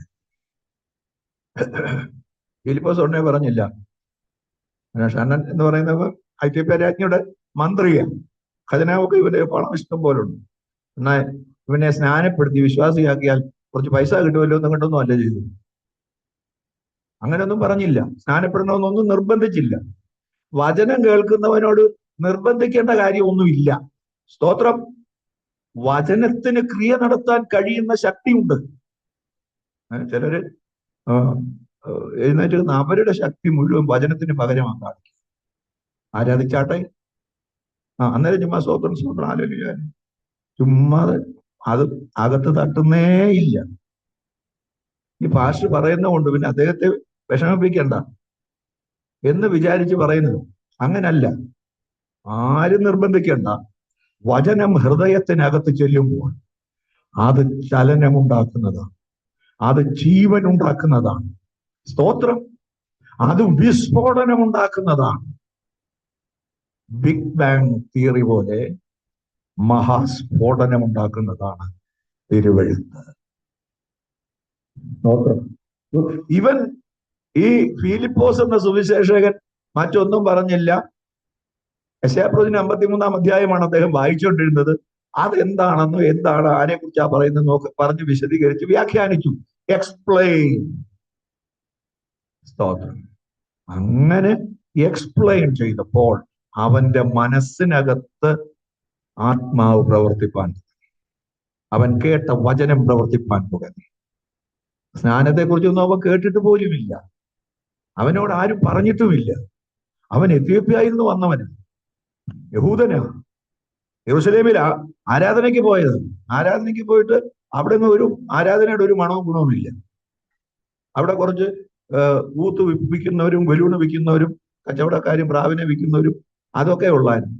അതുകൊണ്ട് അവിടെ ചെന്ന ജീവൻ വിഷമിച്ച് നല്ലൊരു ആരാധന കൂടാൻ ഒത്തില്ലല്ലോ, വലിയ കാശ് മുടക്കി ആരാധനയ്ക്ക് പോയതാ, കൺവെൻഷന് പോയതാ. എന്നിട്ട് അവിടെ ഒന്നുമില്ല, എല്ലാരും വെളിയിൽ കൂടെ നടക്കുക.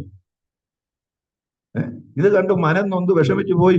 എന്നാ പുസ്തകം ഒന്ന് വായിച്ചേക്കാം, ചിലർ ഇങ്ങനെയുള്ള സമയത്തെ വായിക്കുള്ളൂ, അപ്പം വായിച്ചേക്കാം എന്ന് വിചാരിച്ച് ഇവൻ ഗ്രഹപ്പഴക്കെടുത്ത് വായിച്ചത് സ്വർഗത്തിലെ ദൈവം ഒരുക്കിയ സന്ദർഭമായിരുന്നു. സ്തോത്രം.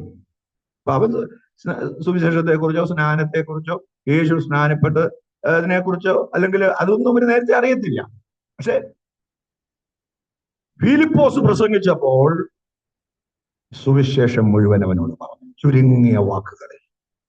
ഇങ്ങനെ ഇത് കേട്ടുകൊണ്ടിരിക്കുമ്പോൾ പോകുമ്പോൾ തേരിൽ വെച്ച് അവൻ നോക്കുമ്പോൾ വെള്ളമുള്ള ഒരു സ്ഥലം കണ്ടു. പിന്നെ അവൻ പറഞ്ഞു, ഫിലിപ്പോസിനോട് പറഞ്ഞു, അല്ലയോ കർത്തൃദാസൻ, വെള്ളം ഉള്ള ഒരു സ്ഥലമുണ്ടല്ലോ, എന്നെ സ്നാനപ്പെടുത്തുന്നതിന് എന്തെങ്കിലും തടസ്സമുണ്ടോ? സ്തോത്രം. ഫിലിപ്പോസ് ഇങ്ങനൊരു സമയം കിട്ടാൻ നോക്കിയിരിക്കുകയായിരുന്നു. ഫിലിപ്പോസ് എന്ത് പറഞ്ഞു? ഫിലിപ്പോസ് പറഞ്ഞു, നീ വിശ്വസിക്കുന്നുവെങ്കിൽ ആകാം. സ്നാനം എന്ന് പറയുന്നത് വിശ്വസിച്ചിട്ട് ചെയ്യേണ്ടതാണ്. പ്രൈസലോ. അല്ലാതെ ശിശുക്കൾക്ക് കൊടുക്കേണ്ടതോ അതൊന്നും അല്ല, അത് വചനപ്രകാരമുള്ളതല്ല. അതൊക്കെ കവനന്റ് തിയോളജിയുടെ ഭാഗമായി ഉണ്ടായ സംഭവങ്ങളാണ്. തിയോളജി പല, അതായത് ഡിസ്പെൻസേഷണൽ തിയോളജിയാണ് നമ്മൾ ഫോളോ ചെയ്യുന്നത്. സമൂഹം തിയോളജി ഡിസ്പെൻസേഷണൽ തിയോളജിയാണ്. എന്നാൽ കവനന്റ് തിയോളജി ഉണ്ട്, അതുപോലുള്ള മറ്റു പല തിയോളജി ഡിവിഷൻസ് ഉണ്ട്. അതിൽ നിന്ന് വന്നതാണ് ആംഗ്ലിക്കൻ സഭ ഉൾപ്പെടെയുള്ള അല്ലെങ്കിൽ പ്രൊട്ടസ്റ്റന്റ് വിഭാഗങ്ങൾ സ്വീകരിച്ച ശിശുസ്നാനം എന്ന സങ്കല്പം വന്നത് കവനന്റ് തിയോളജിയുടെ ഭാഗം. സ്തോത്രം. അപ്പം വിശ്വസിക്കുന്നുവെങ്കിലാണ്, വിശ്വസിക്കുന്നവരെ സ്നാനപ്പെടുത്തണം എന്നുള്ളത് ദൈവത്തിന്റെ വചനമാണ്. സ്നാനപ്പെടുത്തി ദൈവസഭയോട് ചേർത്തു എന്നാണ് തിരുവെഴുത്ത് പറയുന്നത്. അവൻ രക്ഷിക്കപ്പെട്ടവരെ സഭയോട് അനുദിനം ചേർത്തു. എങ്ങനെയാ സഭയോട് ചേർത്തത്? രക്ഷിക്കപ്പെടുന്നവൻ സ്നാനപ്പെട്ടിരിക്കും. കാരണം രക്ഷാനിർണയത്തിന്റെ അടയാളമാണ് സ്നാനം. സ്നാനപ്പെട്ടവൻ പരിശുദ്ധാത്മ നിറവ് പ്രാപിച്ചിരിക്കും. സ്തോത്രം. ഇതൊന്നും പ്രത്യേകം പറയേണ്ട കാര്യമല്ല. 1-ാം ക്ലാസ് കഴിഞ്ഞാൽ 2-ാം ക്ലാസ്സിലേക്ക് കയറണം, അത് കഴിഞ്ഞാൽ 3-ാം ക്ലാസ്സിലേക്ക് കയറണം. ഇത് ആരെങ്കിലും പറയണോ? ഹെഡ്മാസ്റ്റർ വന്ന് പറയണോ 1-ാം ക്ലാസ് കഴിഞ്ഞിരിക്കാൻ ഇനി എല്ലാവരും 2-ാം ക്ലാസ്സിലോട്ട് പോയിക്കോട്ടെ എന്ന് പറയണോ? വേണ്ടല്ലോ. 1-ാം ക്ലാസ് കഴിയുമ്പോഴേ നമുക്കറിയാം നമ്മൾ 2-ാം ക്ലാസ്സിലേക്കായി പോകും. 2-ാം ക്ലാസ് കഴിയുമ്പോൾ 3-ാം ക്ലാസ് അല്ലേ, പ്രീ ഡിഗ്രി കഴിയുമ്പോൾ അല്ലെ +2 കഴിയുമ്പോൾ ഡിഗ്രി കഴിയുമ്പോൾ PG. അപ്പൊ ഇത് അതിന്റെ ക്രമമല്ലേ? എന്നോട് സ്നാനപ്പെടാനേ പറഞ്ഞുള്ളൂ, പരിശുദ്ധാത്മാഭിഷേകം പ്രാപിക്കാൻ പറഞ്ഞില്ല എന്നും പറഞ്ഞു മാറിയിരുന്നവന് പോയി. സ്വർഗത്തിലെ ദൈവത്തിനൊരു നഷ്ടം പറ്റില്ല. സ്തോത്രം. അപ്പോൾ എക്സ്പ്ലനേഷൻ, റോമാലേഖനം മുതൽ യൂദായുടെ ലേഖനം വരെയുള്ള 21 ലേഖനങ്ങൾ എക്സ്പ്ലനേഷൻ എന്ന വിഭാഗത്തിൽ വരും. വേദപുസ്തകം മൊത്തമാണ് ഞാനീ പറയുന്നത്. എത്ര ലേഖനങ്ങളുണ്ട് ബൈബിളിൽ, പുതിയ നിയമത്തിൽ? How many episodes in the new testament? 21. Correct. 21 ലേഖനങ്ങൾ. യൂദായുടെ ലേഖനം അതാ ലാസ്റ്റ്. ആരാ യൂദ? നാട്ടിലൊരു അമ്മച്ചി പറഞ്ഞു, ഇനി അവൻ കർത്താവിനെ ഒക്കെ ഒറ്റ കൊടുക്കുകയോ ഒക്കെ ചെയ്തെങ്കിലും അവൻ പോകാൻ നേരത്തെ ഒരു നല്ല കാര്യം ചെയ്തേച്ചാ പോയി, ഒരു ലേഖനം എഴുതി വെച്ചാ പോയി. ആ യൂദ അല്ലത്. കർത്താവിന്റെ സഹോദരനായ യൂദയാണ്. അപ്പൊ യൂദായുടെ ലേഖനം വരെയുള്ള 21 ലേഖനങ്ങൾ ഏത് ഗ്രൂപ്പിൽ വരും? എക്സ്പ്ലനേഷൻ. ഇനി ഏതാണ് അഞ്ചാമത്തേത്? ഫൈനൽ. ഏതാണ്? കൺസമേഷൻ. കൺസമേഷൻ. CONSUMMATION.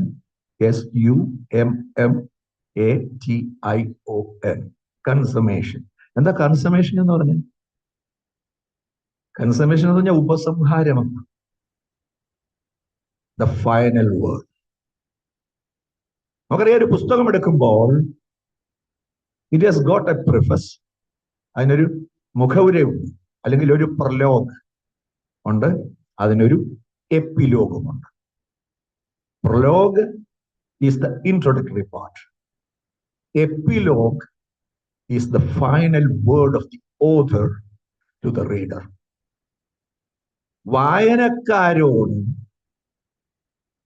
ഓഥറിന് അല്ലെങ്കിൽ പുസ്തക രചയിതാവിന് പറയാനുള്ള അവസാന വാക്കുകളാണ് എപ്പിലോഗ്. വിശുദ്ധ വേദപുസ്തകത്തിന്റെ എപ്പിലോഗാണ് വെളിപ്പാട് പുസ്തകം. സ്തോത്രം. അതിന്റെ പ്രലോഗ് ഉൽപ്പത്തി പുസ്തകവും വെളിപ്പാട് പുസ്തകം അതിന്റെ എപ്പിലോഗുമാണ്. അവസാനം കൺസമേഷൻ, ഉപസംഹാരം, എപ്പിലോഗ്. അത് ദ ബുക്ക് ഓഫ് റെവലേഷൻ. അപ്പം ബൈബിളിനെ കുറിച്ച് നമ്മൾ വിഭജനമുള്ള പുസ്തകം. നീ കണ്ടത്, ഇപ്പോഴുള്ളത്, ഇനി മേലാൽ സംഭവിപ്പാനും. ഡിസ്പെൻസേഷണൽ എസ്കറ്റോളജി എന്ന് പറഞ്ഞാൽ യുഗാധിഷ്ഠിതമായ പ്രവചന പഠനം. ദൈവത്തിന്റെ പ്രവർത്തികൾ യുഗങ്ങളിൽ കൂടെ വ്യത്യസ്ത നിലകളിലാണ് ഡിസ്പെൻസ് ചെയ്യപ്പെടുന്നത്. അതാണ് ഡിസ്പെൻസേഷൻ. എന്താ ഡിസ്പെൻസ് ചെയ്യുക എന്ന് പറഞ്ഞു? What is to dispense? നിങ്ങൾ ഹോസ്പിറ്റലുകളിൽ പോയിട്ടില്ലേ? ഹോസ്പിറ്റലിൽ പോകുമ്പോൾ മരുന്ന് കൊടുക്കുന്ന സ്ഥലത്തിന് അവിടെ സ്ഥലം എന്താ എഴുതിയിരിക്കുന്നത്? ഡിസ്പെൻസറി എന്ന് പറഞ്ഞാൽ എന്താ? It is the place where the medicines are dispensed. Dispense എന്ന് പറഞ്ഞാൽ ടു ഡിസ്ട്രിബ്യൂട്ട്, വിതരണം ചെയ്യുന്ന സ്ഥലം. ബട്ട് ഡിസ്പെൻസേഷൻ, ഇതിന്റെ മൂലഭാഷയിലെ പദം ഗ്രീക്ക്. പുതിയ നിയമത്തിന്റെ മൂലഭാഷ എന്ന് പറയുന്നത് ഗ്രീക്കാണ്. അപ്പൊ ഗ്രീക്കിലെ ഈ ഡിസ്പെൻസേഷന്റെ പദം ഓയിക്കോണോമിയാണ്. ഓയിക്കോണോമിയ. ഓയിക്കോസ് എന്ന് പറഞ്ഞാൽ ഹൗസ്, ഗ്രീക്കിൽ വീട്. ഓയിക്കോണോമിയ എന്ന് പറയുമ്പോൾ ആ വീടിനെ കുറിച്ചുള്ള പദ്ധതി എന്നുള്ള അർത്ഥമാണ്.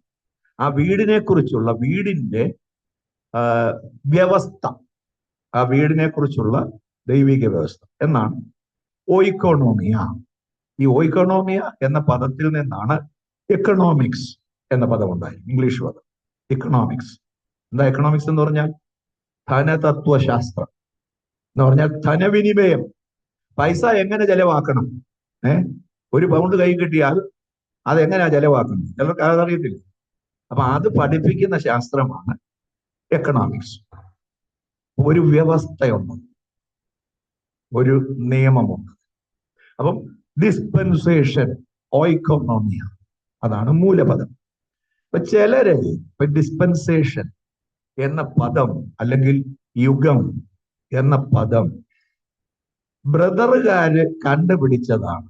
JN ഡാർബി എന്ന് പറയുന്ന ഇംഗ്ലണ്ടുകാരനായ ഒരു ബ്രദറൻ, പ്രസിദ്ധനായ ഒരു ദൈവദാസൻ, 18ാം നൂറ്റാണ്ടിൽ ജീവിച്ചിരുന്ന, 19ന്റെ ആ ഇടയ്ക്ക് ജീവിച്ചിരുന്ന ഒരു അനുഗ്രഹീതനായ ഒരു ദൈവദാസൻ.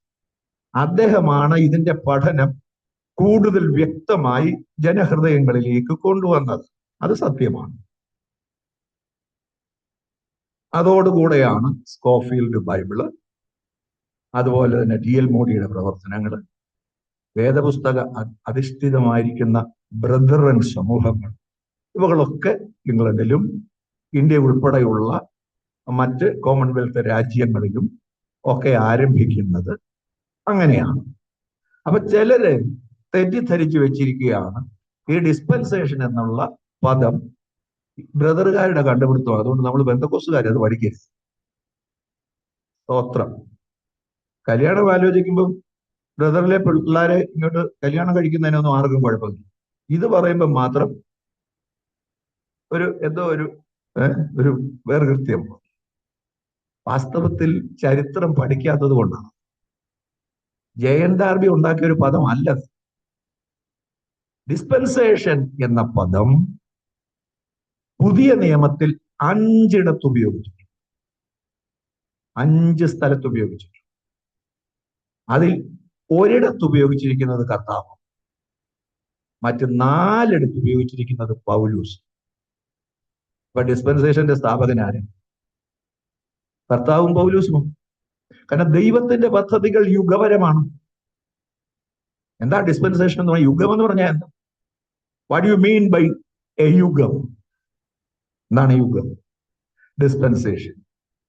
Dispensation is a period of time during which man is tested in respect of obedience to some specific revelation of the will of God.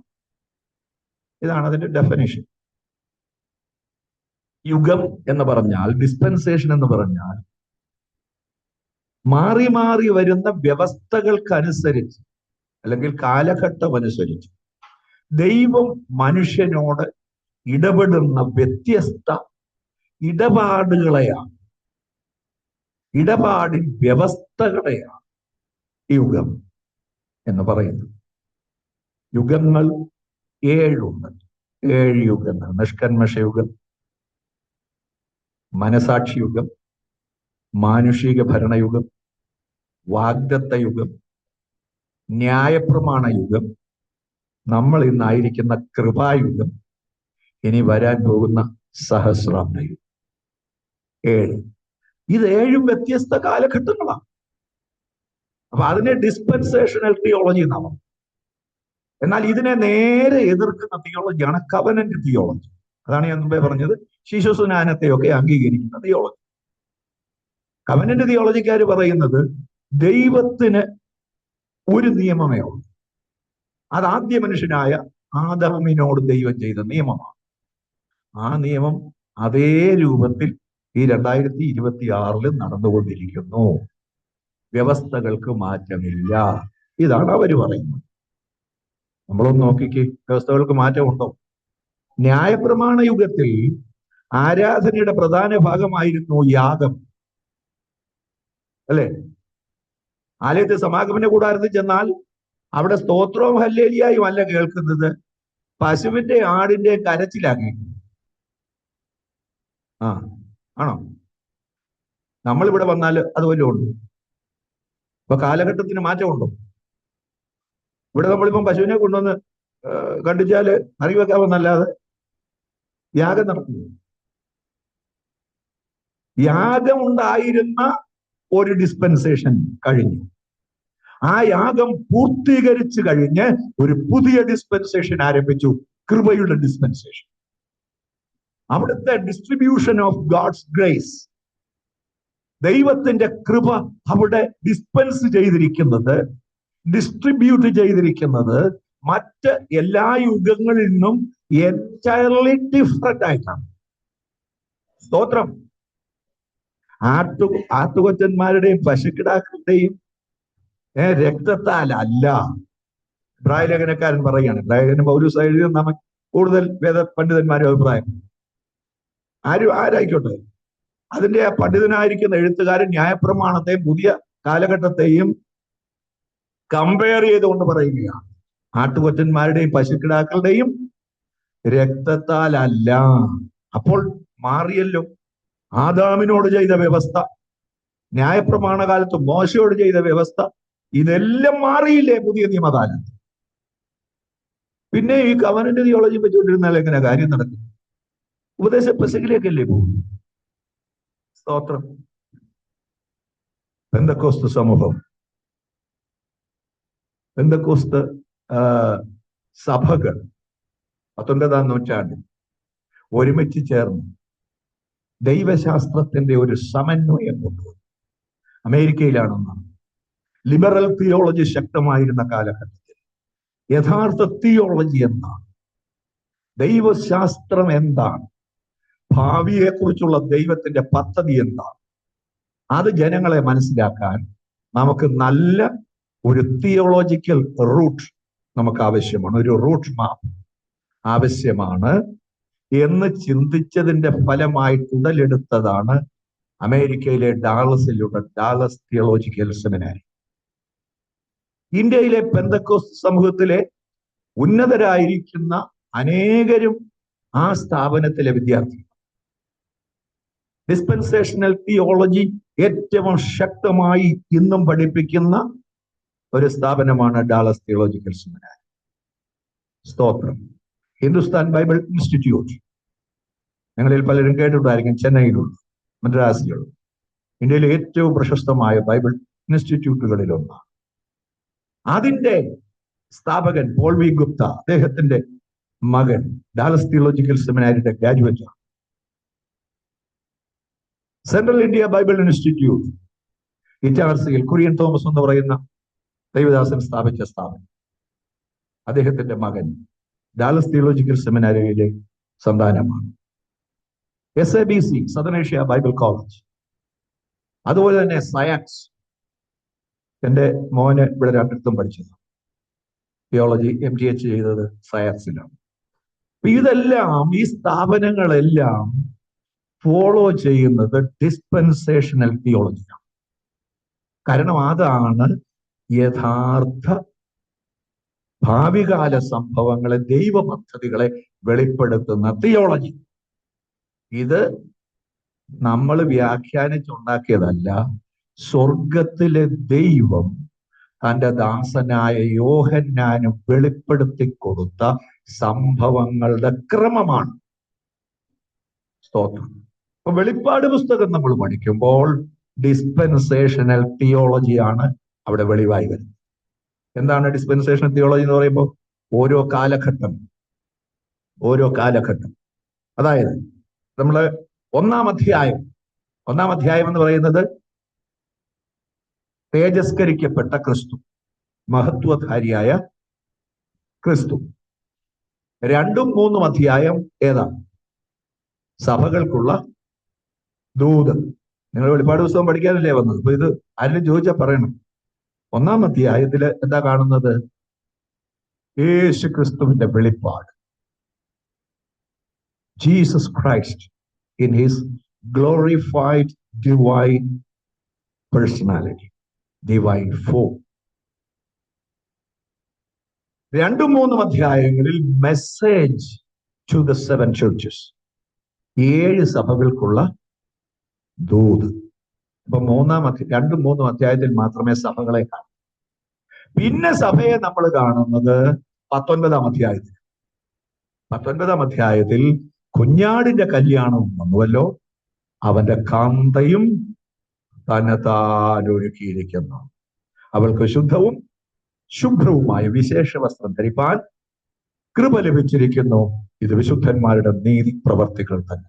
നീതീകരിക്കപ്പെട്ട ഒരു സഭയെ 19-ാം അധ്യായത്തിൽ കുഞ്ഞാടിന്റെ കല്യാണ വേദിയിൽ കാണുന്നു. കുഞ്ഞാടിന്റെ കല്യാണത്തിന് ക്ഷണിക്കപ്പെട്ടവളല്ല, അവൾ കുഞ്ഞാടിന്റെ കാന്തയാണ്, രാജ്ഞിയാണ്. സ്തോത്രം. അപ്പോൾ ആദ്യത്തെ 2 അധ്യായം, 2ഉം 3ഉം അധ്യായങ്ങളിൽ കാണുന്ന സഭയെ പിന്നെ കാണുന്നത് 19-ലാണ്. അപ്പൊ അത്രയും ഭാഗത്തെ സഭയുള്ളൂ. ബാക്കി ഭാഗം മുഴുവൻ എന്താ? വെളിപ്പാട് പുസ്തകത്തിന്റെ വിഭജനം എന്തോ? നീ കണ്ടത്, ഇപ്പോഴുള്ളത്. ഇപ്പോഴുള്ളതാണ് ഈ 7 സഭകൾ, സഭാ കാലഘട്ടം. മേലാൽ സംഭവിപ്പാനുള്ളത്, തിങ്സ് ടു കം, സംഭവിപ്പാൻ. ആ സംഭവിപ്പാനുള്ളതാണ് 4-ാം അധ്യായം മുതൽ 22-ാം അധ്യായം വരെ സകലതും സംഭവിപ്പാനുള്ളത്. വെളിപ്പാട് പുസ്തകത്തിൽ 19-ാം അധ്യായത്തിൽ പറയുന്ന കുഞ്ഞാടിന്റെ കല്യാണവും ഇനി സംഭവിപ്പാനുള്ളതാണ്. സ്തോത്രം. 4-ാം അധ്യായത്തിൽ നമ്മൾ കാണുന്നത് എന്താ? 2ഉം 3ഉം അധ്യായത്തിൽ സഭ കാലം കഴിഞ്ഞു. 4-ാം അധ്യായത്തിൽ നമ്മൾ കാണുന്നത്, 4-ാം അധ്യായത്തിന്റെ 1-ാമത്തെ വാക്യം, അടുത്ത് സ്വർഗത്തിൽ ഒരു വാതിൽ തുറന്നിരിക്കുന്നത് ഞാൻ കണ്ടു. I so A door open in heaven. സ്വർഗത്തിൽ ഒരു വാതിൽ തുറന്നിരിക്കുന്നു. അപ്പം സഭയുടെ ഈ ഭൂമിയിലെ കഷ്ടങ്ങളെല്ലാം കഴിഞ്ഞ് സ്വർഗത്തിൽ സഭയെത്തുന്നു. സ്വർഗത്തിൽ ഒരു വാതിൽ തുറന്നിരിക്കുന്നു.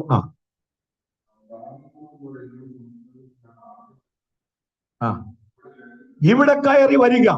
4-ാം അധ്യായം അതിനെ പറയുന്നത് ത്രോൺ റൂം എന്നാണ്, സിംഹാസനമുറി എന്നാണ്. കർത്താവ് സിംഹാസനത്തിന്മേലിരിക്കുന്നു. അപ്പൊ സഭയ്ക്ക് ഇനി ഒന്നും പേടിക്കാനില്ല.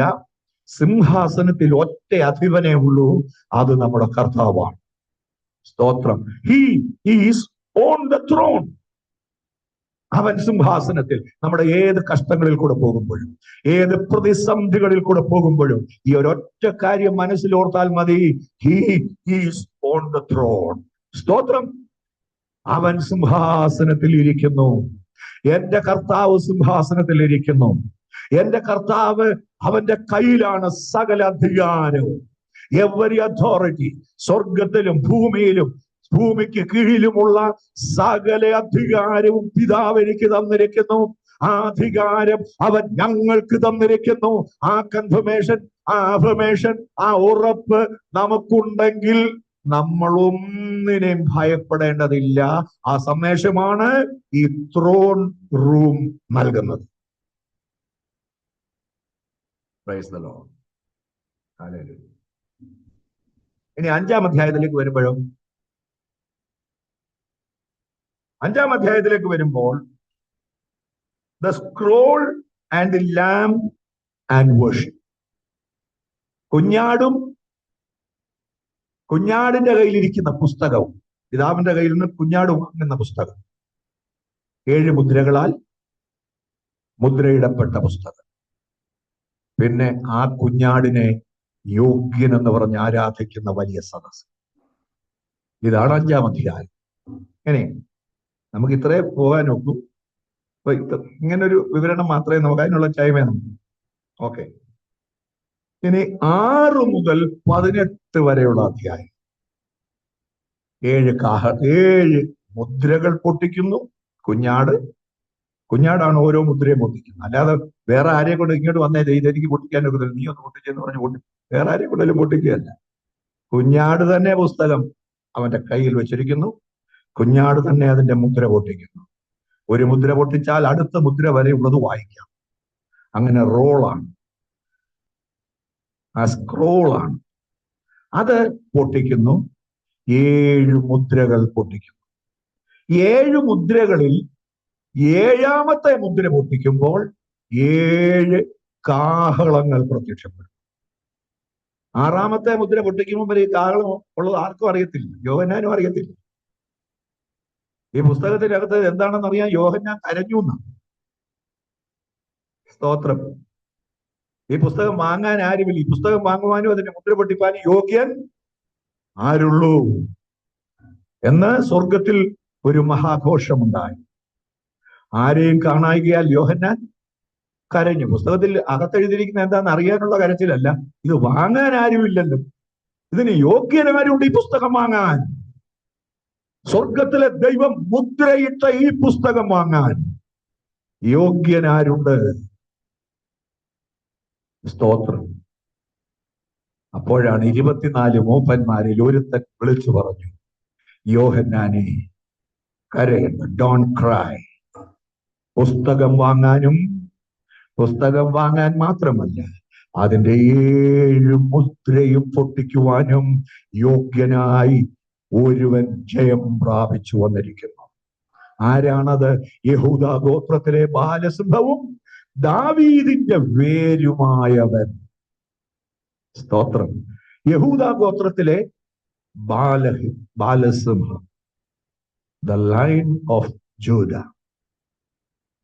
യഹൂദാ ഗോത്രത്തിലെ ബാലസിംഹം, ദാവീദിന്റെ വേര്, ഡേവിഡ്സ് റൂട്ട്. അവൻ ജയം പ്രാപിച്ചു വന്നിരിക്കും. ആ ജയം പ്രാപിച്ചത് ആരാണെന്ന് യോഹന്നാൻ നോക്കി. അവൻ നോക്കിയപ്പോൾ കണ്ടത് എന്താ? ഒരു കുഞ്ഞാട് അറുക്കപ്പെട്ടതുപോലെ നിൽക്കും. സിംഹത്തെ കാണാനാണ് നോക്കിയത്, കണ്ടത് കുഞ്ഞാടിനെ, അറുക്കപ്പെട്ട കുഞ്ഞാടിനെ. അപ്പൊ ഈ അറുക്കപ്പെട്ട കുഞ്ഞാട് തന്നെയാണ് യഹൂദാ ഗോത്രത്തിലെ ബാലസിംഹം. രണ്ടും ഒരാളാണ്. യഹൂദന്മാർക്ക്, ജൂയിഷ് കമ്മ്യൂണിറ്റിക്ക് യേശു കർത്താവ് അവരുടെ രാജാവാണ്, അവരുടെ സിംഹമാണ്, ദാവീദിന്റെ പിൻഗാമിയാണ്. നമുക്ക് കർത്താവ് ആരാ? രണ്ട് കർത്താവില്ലല്ലോ, ഒറ്റ കർത്താവല്ല ഉള്ളു. ആ കർത്താവ് നമുക്കാരാ? സ്തോത്രം. നമുക്കവൻ രാജാവല്ല, നമുക്കവൻ കാന്തനാണ്, നമ്മുടെ പ്രിയനാണ്, നമ്മുടെ ഹൃദയമാണ്, നമ്മുടെ മനസ്സാണ്. സ്തോത്രം. ഇപ്പോഴത്തെ ചെറുപ്പക്കാർ പിള്ളേർ പറഞ്ഞത് എന്റെ ചങ്കാണ്, അങ്ങനെയൊക്കെ ഇപ്പം പാട്ട് എഴുതി വരും. ചങ്കാണ്, കരളാണ്, അപ്പൊ അങ്ങനെയൊക്കെ എഴുതിയാലേ ഇപ്പൊ ഒക്കൂന്ന് വന്നിരിക്കും. ഓക്കെ, അങ്ങനെ പോട്ടെ. അപ്പം ചങ്ക് അങ്ങനെ തന്നെ ഇരിക്കട്ടെ. ഇപ്പൊ നമ്മുടെ ചങ്ക്, നമ്മുടെ ഹാർട്ട്, സ്തോത്രം, അവനാണ്. അപ്പൊ കർത്താവ് ഇവിടെ രാജ്യം സ്ഥാപിക്കാൻ വരുന്നു, സഹസ്രാബ്ദ രാജ്യം. ആർക്കു വേണ്ടിയാ രാജ്യം സ്ഥാപിക്കുന്നത്? നമുക്ക് വേണ്ടിയല്ല പ്രിയപ്പെട്ടവരെ. രാജ്യം സ്ഥാപിക്കുന്നത് യഹൂദന് വേണ്ടിയാണ്. യഹൂദന്മാരുടെ രാജാവായി പിറന്നവൻ എവിടെ? യേശുവിന്റെ ക്രൂശിത രൂപത്തിന്മേൽ എഴുതി വെച്ചു 3 ഭാഷകളിൽ, Hebrew, Latin and Greek. INRI കലണ്ടറെ വായിച്ചിട്ടില്ലേ? ഇസൂസ് നസ്രവീനസ് റെക്സിഡിയോറം. നസ്രായനായ യേശു യഹൂദന്മാരുടെ രാജാവ്. രാജത്വം യേശു ഏറ്റെടുക്കുന്നത് യഹൂദന്മാരുടെ രാജാവായി, യഹൂദന്മാരുടെ പ്രതിനിധികളായിട്ടാണ്. സഭയുടെ പ്രതിനിധിയല്ല. നമ്മൾ അവന്റെ കാന്ത, അവനോട് കൂടെ രാജ്ഞിയാണ്. സ്തോത്രം. വ്യത്യാസം മനസ്സിലായോ? കർത്താവ് നമുക്ക് വേണ്ടിയല്ല സഹസ്രാബ്ദ രാജ്യം സ്ഥാപിക്കുന്നത്. നമ്മളോടുള്ള ഇടപാട് ഇവരുമായിട്ടൊന്നും ബന്ധമുള്ളതല്ല. അതിനാൽ കർത്താവ് തന്റെ സഭയെ ചേർക്കാൻ വാനമേഘങ്ങളിൽ വരുന്നത്. എന്നാൽ യഹൂദന് സഹസ്രാബ്ദ രാജ്യം സ്ഥാപിക്കാൻ കർത്താവ് വരുന്നത് വാനമേഘത്തിലല്ല, കർത്താവ് വരുന്ന ഒലിവുമലയിൽ. അന്നാളിൽ അവന്റെ പാദങ്ങൾ യെരൂശലേമിന് കിഴക്കെതിരെയുള്ള ഒലിവുമലയിൽ നിൽക്കും. ഒലിവുമല കിഴക്ക് പടിഞ്ഞാറായി രണ്ടായി പിളരും. ഒരു വലിയ താഴ്വര അവിടെ ഉണ്ടാകും. ആർമഗദൻ താഴ്വരയോട് ചേർന്നുണ്ടാകുന്ന വിധിയുടെ താഴ്വര. മനുഷ്യ ചരിത്രത്തിലെ ഏറ്റവും വലിയ ടേണിംഗ് പോയിന്റ് അവിടെ നടക്കും. അന്ത്യക്രിസ്തുവും കള്ളപ്രവാചകനും ഒരുമിച്ച് ചേർന്നുള്ള വലിയൊരു സംഘം സൈന്യം യേശുവിനെ എതിരിടുവാൻ അവിടേക്ക് വരും. എന്നാൽ നമ്മുടെ കർത്താവ് ഇത് ചെയ്യും. അവൻ അന്ത്യക്രിസ്തുവിനെ, കള്ളപ്രവാചകനെ ജീവനോടെ പിടിച്ച് തീപ്പൊയ്കയിലേക്ക് തള്ളും. സാത്താനെ പിടിച്ച് 1000 ആണ്ടിലേക്ക് അഗാധ രൂപത്തിൽ പൂട്ടും. എന്നിട്ട് കർത്താവ് തന്റെ സഹസ്രാബ്ദ രാജ്യം സ്ഥാപിക്കും. ആ സമയത്ത് കർത്താവിനോട് കൂടെ നമ്മൾ രാജ്ഞിയായിട്ടുണ്ട്. അല്ലെ, നമുക്ക് വേണ്ടി അല്ല രാജ്യം സ്ഥാപിക്കുന്നത്, നമ്മളാ രാജ്യം സ്ഥാപിക്കുന്നത് കർത്താവിനോട് കൂടെ. സ്തോത്രം. അതുകൊണ്ട് ഈ വെളിപ്പാട് പുസ്തകം പഠിച്ചാലേ നമുക്ക്, അല്ലെ നമ്മൾ മാർഗം നമ്മുടെ കർത്താവ് വരുന്നത് നമുക്ക് വേണ്ടി സഹസ്രാബ്ദ രാജ്യം സ്ഥാപിക്കും. നമുക്ക് വേണ്ടി അല്ല സ്ഥാപിക്കുന്നു. സ്തോത്രം. നമുക്ക് വേണ്ടി സ്ഥാപിച്ചിരിക്കുന്നത് ദൈവരാജ്യമാണ്. ആ ദൈവരാജ്യത്തിലെ രാജ്ഞിയാണ് നമ്മൾ. കർത്താവിനോടുകൂടെ, ക്രിസ്തുവിനോടുകൂടെ അവന്റെ സിംഹാസനത്തിൽ, അവന്റെ വലതു ഭാഗത്ത് ഓഫീരിന്റെ തങ്കമണിഞ്ഞ്, സ്തോത്രം, അവന്റെ വലതു ഭാഗത്ത് അവന്റെ കാമ്പയായി. സ്തോത്രം. അന്നും നമുക്ക് പാടാൻ ഒന്നേ ഉള്ളൂ, എന്റെ പ്രിയനെ പോൽ സുന്ദരൻ. സ്തോത്രം. ആ മഹത്വം നമ്മൾ യഹൂദന്മാർക്ക് വിട്ടുകൊടുക്കുന്നില്ല. അവര് പറയും, ഞങ്ങളുടെ രാജാവ്, ഞങ്ങളുടെ മശിഹ, ഞങ്ങൾ ഈ മശിഹയ്ക്ക് വേണ്ടിയാണ് കാത്തിരുന്നത്. ഉൽപ്പത്തി പുസ്തകം 49-ാം അധ്യായത്തിൽ യാക്കോബ് തന്റെ മക്കളെ അനുഗ്രഹിക്കുമ്പോൾ തന്റെ മരണക്കിടക്കയിൽ യഹൂദയെ അനുഗ്രഹിച്ചുകൊണ്ട് പറഞ്ഞു, യഹൂദ ഒരു ബാലസിംഹം, അവൻ ഇരപിടിച്ചു കയറിയിരിക്കുന്നു. അവൻ സിംഹത്തെ പോലെയും സിംഹിയെ പോലെയും പതുങ്ങി കിടക്കുന്നു. ആരവനെ എഴുന്നേൽപ്പിക്കും? അവൻ മുന്തിരിവള്ളിയോട് ചെറുകഴുതിയെയും വിശിഷ്ട മുന്തിരിവള്ളിയോട് ചെറുകഴുതിയെയും കെട്ടുന്നു. അവൻ വീഞ്ഞിൽ തന്റെ ഉടുപ്പും ദ്രാക്ഷാരസത്തിൽ തന്റെ വസ്ത്രവും അലക്കുന്നു. സ്തോത്രം. ഹല്ലേലൂയ. അവകാശമുള്ളവൻ വരുവോളം, ഷീലോ എന്ന മൂലഭാഷയിലെ പദം എന്ന് പറഞ്ഞാൽ മശിഹ വരുവോളം എന്നാണ്. സ്തോത്രം. ചെങ്കോൽ അവന്റെ കയ്യിൽ, രാജദണ്ഡ് അവന്റെ കാലുകളുടെ ഇടയിൽ. അവന്റെ അധികാരത്തിന് മാറ്റം വരികയില്ല. യേശു ജനിക്കുന്ന 700 വർഷങ്ങൾക്ക് മുമ്പ് ദൈവത്തിന്റെ ദാസനായിരിക്കുന്ന യെശയ്യാ പറഞ്ഞു, ഒരു ശിശു ജനിച്ചിരിക്കുന്നു, നമുക്കൊരു മകൻ നൽകപ്പെട്ടിരിക്കുന്നു, ആധിപത്യം അവന്റെ തോളിലിരിക്കും, അവൻ അത്ഭുത മന്ത്രി, വീരനാം ദൈവം, നിത്യപിതാവ്, സമാധാനത്തിന്റെ പ്രഭു എന്ന് വിളിക്കപ്പെടും. ഈ ചരിത്രത്തിലേക്ക് ഒരു സമാധാന പ്രഭു വരും. ആരുടെ നോബൽ പ്രൈസ് അവന് വേണ്ട. ഇപ്പൊ നോബൽ പ്രൈസ് കിട്ടണേന്നും പറഞ്ഞ് ചിലര്, ഞാൻ ആ സമാധാനം ലോകത്തിൽ ഉണ്ടാക്കിയത്, അതുകൊണ്ട് എനിക്ക് നോബൽ പ്രൈസ് തരണം, ചെല്ലുന്നിടത്തല്ലേ എനിക്ക് നോബൽ പ്രൈസ് തരണം, അല്ലെ? ഞാൻ ആളും പേരും ഒന്നും പറയുന്നില്ല, നിങ്ങൾ കണ്ടുപിടിച്ചു. സ്തോത്രം. ഈ സമാധാന പ്രഭുവിന് ആരും നോബൽ പ്രൈസ് ഒന്നും കൊടുക്കണ്ട. അവനാണ് സമാധാന പ്രഭു. സമാധാനം ഉണ്ടാക്കാൻ അവനല്ലാതെ മറ്റാർക്കും കഴിയില്ല. എന്റെ സമാധാനം ഞാൻ നിങ്ങൾക്ക് തരുന്നു. ഇന്ന് നമുക്കുള്ളതുപോലെ സമാധാനം ലോകത്തിൽ ആർക്കുണ്ട് ദൈവമക്കളെ? സ്തോത്രം. നമുക്ക് രോഗങ്ങളുണ്ട്, പ്രശ്നങ്ങളുണ്ട്, പ്രതികൂലങ്ങളുണ്ട്. ഹല്ലേലൂയ. അനേക പ്രചണ്ഡവാദങ്ങളുടെ നടുവിൽ കൂടെയാണ് നമ്മൾ യാത്ര ചെയ്യുന്നത്. പക്ഷേ നമ്മളുടെ ഉള്ളിലെ സമാധാനം വാക്കുകൾ കൊണ്ട് വർണ്ണിക്കാൻ കഴിയുന്നതല്ല. ഈ സമാധാനം എവിടെ നിന്ന് വന്നു? ഈ പീസ് എവിടെ നിന്ന് വന്നു? സമാധാന പ്രഭു, the lord of peace, he has given this to us. സ്തോത്രം. അത് തന്നത് നമ്മുടെ കർത്താവാണ്. അവൻ വരും സമാധാനം, അത്ഭുത മന്ത്രി, വീരനാം ദൈവം, നിത്യപിതാവ്, സമാധാന പ്രഭു. ഈ പേരെല്ലാം ഉള്ള ഒറ്റയാളെ ചരിത്രത്തിൽ ഉള്ളൂ, അത് നസ്രയനായ യേശുവാണ്. അവൻ പണ്ട് വന്നതുപോലെ അല്ല വരാൻ പോകുന്നത്. അത് കാണിക്കാനാ വെളിപ്പാട് പുസ്തകം യോഹന്നാൻ വെളിപ്പെടുത്തിയത്. എന്ന് പറഞ്ഞാൽ പിതാവായ ദൈവം പറഞ്ഞു, എന്റെ മകനെ ലോകത്തിലേക്ക് ഞാൻ അയച്ചപ്പോൾ അവൻ ആരാണെന്നുള്ള കാര്യം ഇവർക്ക് അറിയത്തില്ലായിരുന്നു. ഈ പൊട്ടന്മാർക്ക് പിടികിട്ടിയില്ല. ഒരു സാധാരണ മനുഷ്യനാണെന്നും കണ്ട് എന്റെ പ്രിയപുത്രനെ അവർ പിടിച്ച് ക്രൂശിച്ചു. എന്നാൽ മരണത്തിന്റെ പാശങ്ങളെ പൊട്ടിച്ച് എന്റെ മകൻ പുറത്തു വന്നു. ഇനി എന്റെ പുത്രൻ ആരാണ് എന്നുള്ളത് ഞാൻ വെളിപ്പെടുത്തും. അതാണ് പത്മോസ് ദ്വീപിന്റെ ഏകാന്തതയിൽ വെച്ച് വേദപുസ്തകത്തിന്റെ ഏറ്റവും റൂഫ് കേന്ദ്രം, അതിന്റെ മേൽക്കൂരയായിരിക്കുന്ന വെളിപ്പാട് പുസ്തകം എഴുതിയപ്പോൾ യോഹന്നാനോട് പറയുന്നത് യേശു ക്രിസ്തുവിന്റെ വെളിപ്പാട്. യേശു ക്രിസ്തു ആരാണെന്ന് ഈ പുസ്തകത്തിൽ കൂടെ ലോകത്തിന് വെളിപ്പെടാൻ പോവുകയാണ്. പ്രാപിച്ച ദൈവത്തിന്റെ പൈതലേ, ഈ പുസ്തകത്തെ പലതരത്തിലുള്ള ദുരുപദേശങ്ങളിൽ കൂടെ കയറ്റി തെറ്റിദ്ധാരണകൾ ഉണ്ടാക്കി പുസ്തകം വായിക്കാതിരിക്കാനും പുസ്തകം തെറ്റായി വ്യാഖ്യാനിക്കാനും പിശാച് നിർബന്ധിക്കുമ്പോൾ നമ്മൾ ഒരു കാര്യം ഓർത്തുകൊള്ളണം, ശരിയായ പഠനം നമുക്ക് ആവശ്യം. ഈ കാലഘട്ടത്തിന്റെ ഏറ്റവും അത്യന്താപേക്ഷിതമായിരിക്കുന്ന അത് ദൈവവചനത്തിന്റെ പഠനമാണ്. അതെങ്ങനെ പഠിക്കണം? സ്തോത്രം. ഇന്ന് വചനം ആഴമായിട്ടുള്ള പഠനമൊക്കെ ഇന്ന് വളരെ കുറവാണ്. നമ്മുടെ പിതാക്കന്മാർ കേരളക്കരയിലൊക്കെ വലിയ ഉണർവ് ഒക്കെ ഉണ്ടായിരുന്ന കാലഘട്ടങ്ങളിൽ അവര് പ്രധാനമായിട്ടും പ്രസംഗിച്ചിരുന്നത് ഭാവികാല പ്രത്യാശയെ കുറിച്ചാണ്.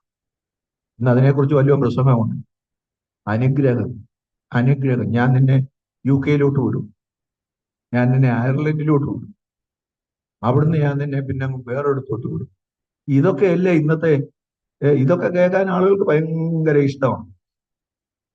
സ്തോത്രം. പക്ഷെ വചനം കേൾക്കാനും ഈ ലോകത്തിന്റെ ദൈവം അവിശ്വാസികളുടെ മനസ്സുകളെ കുരുടാക്കിയിരിക്കുന്നു.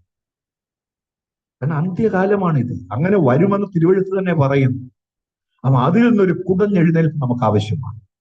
യഥാർത്ഥ ഉണർവ് സംഭവിക്കണമെങ്കിൽ വചനം വളരെ ആഴമായി പഠിക്കുമ്പോഴാണ് യഥാർത്ഥ ഉണർവ് ഉണ്ടാകുന്നത്.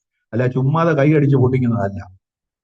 സ്തോത്രം. ഹൃദയത്തിന്റെ അകത്തുണ്ടാകുന്ന സ്ഫോടനമാണ്.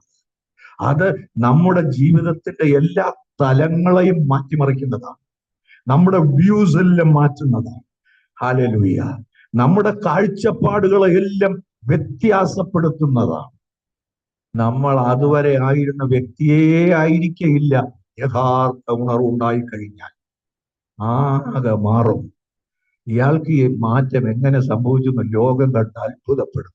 അതാണ് ഉണർവ്. സ്തോത്രം. ഹല്ലേലൂയ. എല്ലാ സഭയിൽ പോയി ആരെങ്കിലും പ്രസംഗിക്കുന്ന കേട്ട് ഇപ്പൊ നമ്മളിങ്ങനെ കേട്ടിരുന്നിട്ട് പിന്നെ അങ്ങോട്ട് ചെന്നിട്ട് ആ പ്രസംഗത്തെക്കുറിച്ചുള്ള അഭിപ്രായം, ആ പ്രസംഗത്തെക്കുറിച്ചുള്ള ഇതൊന്നുമല്ല. ഇന്ന് ലോകം അങ്ങനെ ആയിപ്പോയി. കാരണം നമ്മളെല്ലാവരുടെയും കയ്യിൽ ഓരോ ഫോണ്. ഇപ്പൊ അതില്ലാതെ ഒക്കത്തില്ലല്ലോ. പക്ഷെ അത് ഏതൊക്കെ കാര്യത്തിനാണ് നമ്മൾ ഉപയോഗിക്കുന്നതെന്ന് ശ്രദ്ധിക്കണം. സ്തോത്രം. നാട്ടിലൊക്കെ ഇവിടെ ഉണ്ടോന്ന് എനിക്കറിയത്തില്ല. നാട്ടിലൊക്കെ ആരാധനയ്ക്ക് ഇരുന്നുകൊണ്ടിരിക്കുമ്പോഴും ഓരോ ഫോണിൽ നിന്ന് ഒരു മെസ്സേജ് പോയിക്കൊണ്ടിരിക്കുക. ചിലര് ഫോൺ ഓൺ ആക്കി വെച്ചത് പ്രസംഗം പാസ്റ്റർക്കെതിരെയുള്ള ആളിനെ കേൾപ്പിക്കുക. അപ്പം പാസ്റ്റർ എന്തെങ്കിലും കുത്തി പറയുന്നു. പണ്ട് തൊട്ടേ നാട്ടിലുള്ളവർ പറച്ചിലാവും, ഞങ്ങളുടെ പാസ്റ്റർ ഞങ്ങളെ കുത്തി പറയുക. അതെന്തോ പറച്ചില്ല, കുത്തിവെച്ച് പറയുന്നതാണ്. അതെന്താണെന്നൊന്ന് എക്സ്പ്ലെയിൻ ചെയ്യാൻ പറഞ്ഞാൽ അവർക്ക് പറയാനൊക്കത്തില്ല. അപ്പം കുത്തി പറയും. വചനം അവരുടെ ദേഹത്ത് കുത്തുന്നുണ്ടെങ്കിൽ ഇപ്പം നമ്മളെന്തോ ചെയ്യാൻ? സ്തോത്രം. പക്ഷെ എപ്പോഴാണ് നിർത്തേണ്ടതെന്ന് പറയണം. ഇനിയും 2 മണിക്കൂർ കൂടോ അതോ 2 മണിക്കൂർ? സ്തോത്രം. ഓക്കെ, 2നും ഞാൻ ഒരുക്കമാണ്. 2 മണിക്ക് നിർത്താനാണേലും ഇനിയും 2 മണിക്കൂടെ പോകാനാണേലും ഞാൻ തയ്യാറാണ്. സ്തോത്രം. ഓക്കെ. അപ്പോൾ വെളിപ്പാട് പുസ്തകം ശരിയായി പഠിക്കാതെ വിശ്വാസത്തിൽ ഉറയ്ക്കുന്നു. പ്രവചനത്തിന്റെ അടിസ്ഥാനം എന്ന് പറയുന്നത് വിശ്വാസം. അതറിയാം. നമ്മളെ എന്തുകൊണ്ടാ വിശ്വാസി എന്ന് പറയുന്നത്? എന്താ നമ്മളെ വിശ്വാസം? എന്തേണ്ട ഒരു വിശ്വാസിയാകും. എന്തുകൊണ്ടാണ് അങ്ങനെ പറയുന്നത്? നമുക്ക് വിശ്വാസം ഉള്ളതുകൊണ്ടല്ലേ. നമ്മൾ എല്ലാം ഒന്ന് വിശ്വസിക്കുക. വിശ്വാസമല്ലേ എല്ലാം. നമ്മളത് വിശ്വസിക്കുക. അപ്പൊ നമുക്ക് കിട്ടിയ പേരാണ് ബിലീവേഴ്സ്. ഇപ്പം ബിലീവേഴ്സ് ചർച്ച് ഉണ്ട്, ബിലീവേഴ്സ് മെഡിക്കൽ കോളേജ് ഉണ്ട്, ബിലീവേഴ്സ് നഴ്സിംഗ് കോളേജ് ഉണ്ട്. ഇനി എന്തൊക്കെയാ ഉണ്ടാകുമ്പോൾ നമുക്കറിയത്തില്ല. ബിലീവേഴ്സ്, ആ ബിലീവ് എന്ന പദം വിശ്വാസം, ഫെയ്ത്ത്, ബിലീഫ്. എന്താ ഈ വിശ്വാസം എന്ന് പറഞ്ഞാൽ? നിങ്ങൾ പറഞ്ഞ വിശ്വാസത്തിന്റെ ഒരു ഡെഫിനിഷൻ പറയാം. വിശ്വാസം എന്നതോ ആശിക്കുന്നതിന്റെ ഉറപ്പെന്ന് പറഞ്ഞാൽ എന്താ? സംഭവിക്കാനുള്ളതാണ്. അല്ല സംഭവിച്ചു കഴിഞ്ഞാലല്ലോ. കഴിഞ്ഞ ആഴ്ച ഞാൻ പോയതിന്റെ ഉറപ്പല്ലല്ലോ. അടുത്ത ആഴ്ച ഞാൻ പോകുന്നതിന്റെ ഉറപ്പാണ്. കാണാത്ത കാര്യങ്ങളുടെ നിശ്ചയം. ഞാൻ കണ്ടിട്ടില്ല, പക്ഷെ എനിക്ക് നല്ല നിശ്ചയമാണ്.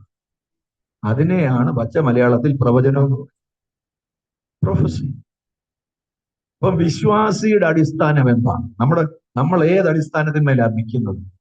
നമ്മുടെ വിശ്വാസ ജീവിതം നങ്കൂരം ഇടപ്പെട്ടിരിക്കുന്നത് എവിടാ? ഏതിന്മേലാ നങ്കൂരം? നങ്കൂരം എന്ന് പറഞ്ഞാൽ കപ്പലൊക്കെ കടലിൽ കൂടെ യാത്ര ചെയ്യുമ്പോൾ വലിയ തിരമാലകളൊക്കെ ഉണ്ടായി കപ്പൽ ആടി ഉലയുമ്പോൾ അതിനെ ബാലൻസ് ചെയ്യാനായിട്ട് 4 വശത്തേക്കും ഇറക്കുന്ന വലിയ ഘനമുള്ള ടൺ കണക്കിന് ഭാരമുള്ള വലിയ ഉറപ്പേറിയ ഇരുമ്പ് തകിടുകളാണ്, അല്ലെങ്കിൽ ഇരുമ്പ് കഷ്ണങ്ങളാണ്, അല്ലെ പണ്ടൊക്കെ പാറ കഷ്ണങ്ങളും. ഇതിങ്ങനെ 4 വശത്തേക്ക് പോയി കഴിയുമ്പോൾ കപ്പൽ അവിടെ നിൽക്കും. നങ്കൂരം, ആങ്കർ. നമ്മുടെ നങ്കൂരം, വിശ്വാസത്തിന്റെ നങ്കൂരം, സ്തോത്രം, പ്രവചനമാണ്, വാഗ്ദത്തങ്ങളാണ്. വാഗ്ദത്തങ്ങൾ എന്ന് പറഞ്ഞാൽ നടന്ന കാര്യമല്ലല്ലോ, നടക്കുവാനുള്ള കാര്യമാണ്. ഇവിടെ നിങ്ങളോട് പലരോടും ചോദിച്ചാൽ, നമുക്കൊക്കെ ചോദിച്ചാൽ, അനേക വർഷങ്ങൾക്ക് മുൻപ് ദൈവം എന്നോട് പറഞ്ഞ വാഗ്ദത്തമാണ് ഈ 2026 എന്റെ ജീവിതത്തിൽ നിറവേറിയത് എന്ന സാക്ഷ്യം പറയാൻ നിങ്ങൾക്ക് അനേകർക്ക് കാണും, ഞങ്ങൾക്കുണ്ട്. അപ്പം നമ്മുടെ വിശ്വാസത്തിന്റെ നങ്കൂരം എന്ന് പറയുന്നത് പ്രവചനമാണ്, വാഗ്ദത്തങ്ങളാണ്. നമ്മുടെ ദൈവം വാഗ്ദത്തങ്ങളിൽ വിശ്വസ്തൻ എന്നാണ്, അല്ലേ? വാഗ്ദത്തങ്ങളിൽ വിശ്വസ്തൻ. സ്തോത്രം. വിശ്വസ്ത സാക്ഷി, കാലുമാറാത്ത സാക്ഷി. കോടതിയിലൊക്കെ ചെന്ന കാശ് കൊടുത്ത സാക്ഷിയെ കിട്ടും. സാക്ഷി എങ്ങനെ വേണേലും പറയും. കാശ് കൂടുതൽ കൊടുക്കുന്ന ആളിന് വേണ്ടി മാറിപ്പറയും. എന്നാൽ നമ്മുടെ സാക്ഷി എവിടെ? നമ്മുടെ സാക്ഷി അങ്ങ് സ്വർഗത്തിലും നമ്മുടെ ജാമ്യക്കാരൻ ഉയരത്തിലും. ഞാൻ എഴുതിയ ഒരു പാട്ടിനകത്ത് എന്റെ സാക്ഷി അങ്ങ് സ്വർഗത്തിലും എന്റെ ജാമ്യക്കാരൻ ഉയരത്തിലും. ഇവിടുത്തെ ആരും ജാമ്യം നിന്നില്ലെങ്കിൽ നമുക്കൊരു ജാമ്യക്കാരൻ. സ്തോത്രം. നമുക്കൊരു സാക്ഷിയുണ്ട്. ആകാശവും ഭൂമിയും മാറിപ്പോയാലും മാറാത്ത ഒരു സാക്ഷിയുണ്ട്. അത് നമ്മുടെ വാഴ്ത്തപ്പെട്ട കർത്താവായ യേശു. അപ്പൊ 6 മുതൽ 18 വരെയുള്ള അധ്യായങ്ങൾ ഗ്രേറ്റ് ട്രിബുലേഷൻ ആണ്. അതിൽ 7 മുദ്രകൾ. 7ാമത്തെ മുദ്ര പൊട്ടിച്ചപ്പോൾ 7 കാഹളങ്ങൾ. 7ാമത്തെ കാഹളം പൊട്ടിയപ്പോൾ 7 ക്രോധകലശങ്ങൾ. ഇങ്ങനെയാണ് സംഭവങ്ങൾ നടക്കുന്നത്. നമുക്കത് 2 മണിക്ക് ശേഷം നമുക്ക് ബാക്കി ചിന്തിക്കാം. നമുക്ക് എവിടെ വരെ പോകാമോ അത്രയും നമുക്ക് പോകാം. നമുക്ക് പ്രാർത്ഥനയോടുകൂടി, ഇത് വചന പഠന ക്ലാസ് ആയതുകൊണ്ട് പ്രാർത്ഥനയോടുകൂടി കടന്നു വരിക.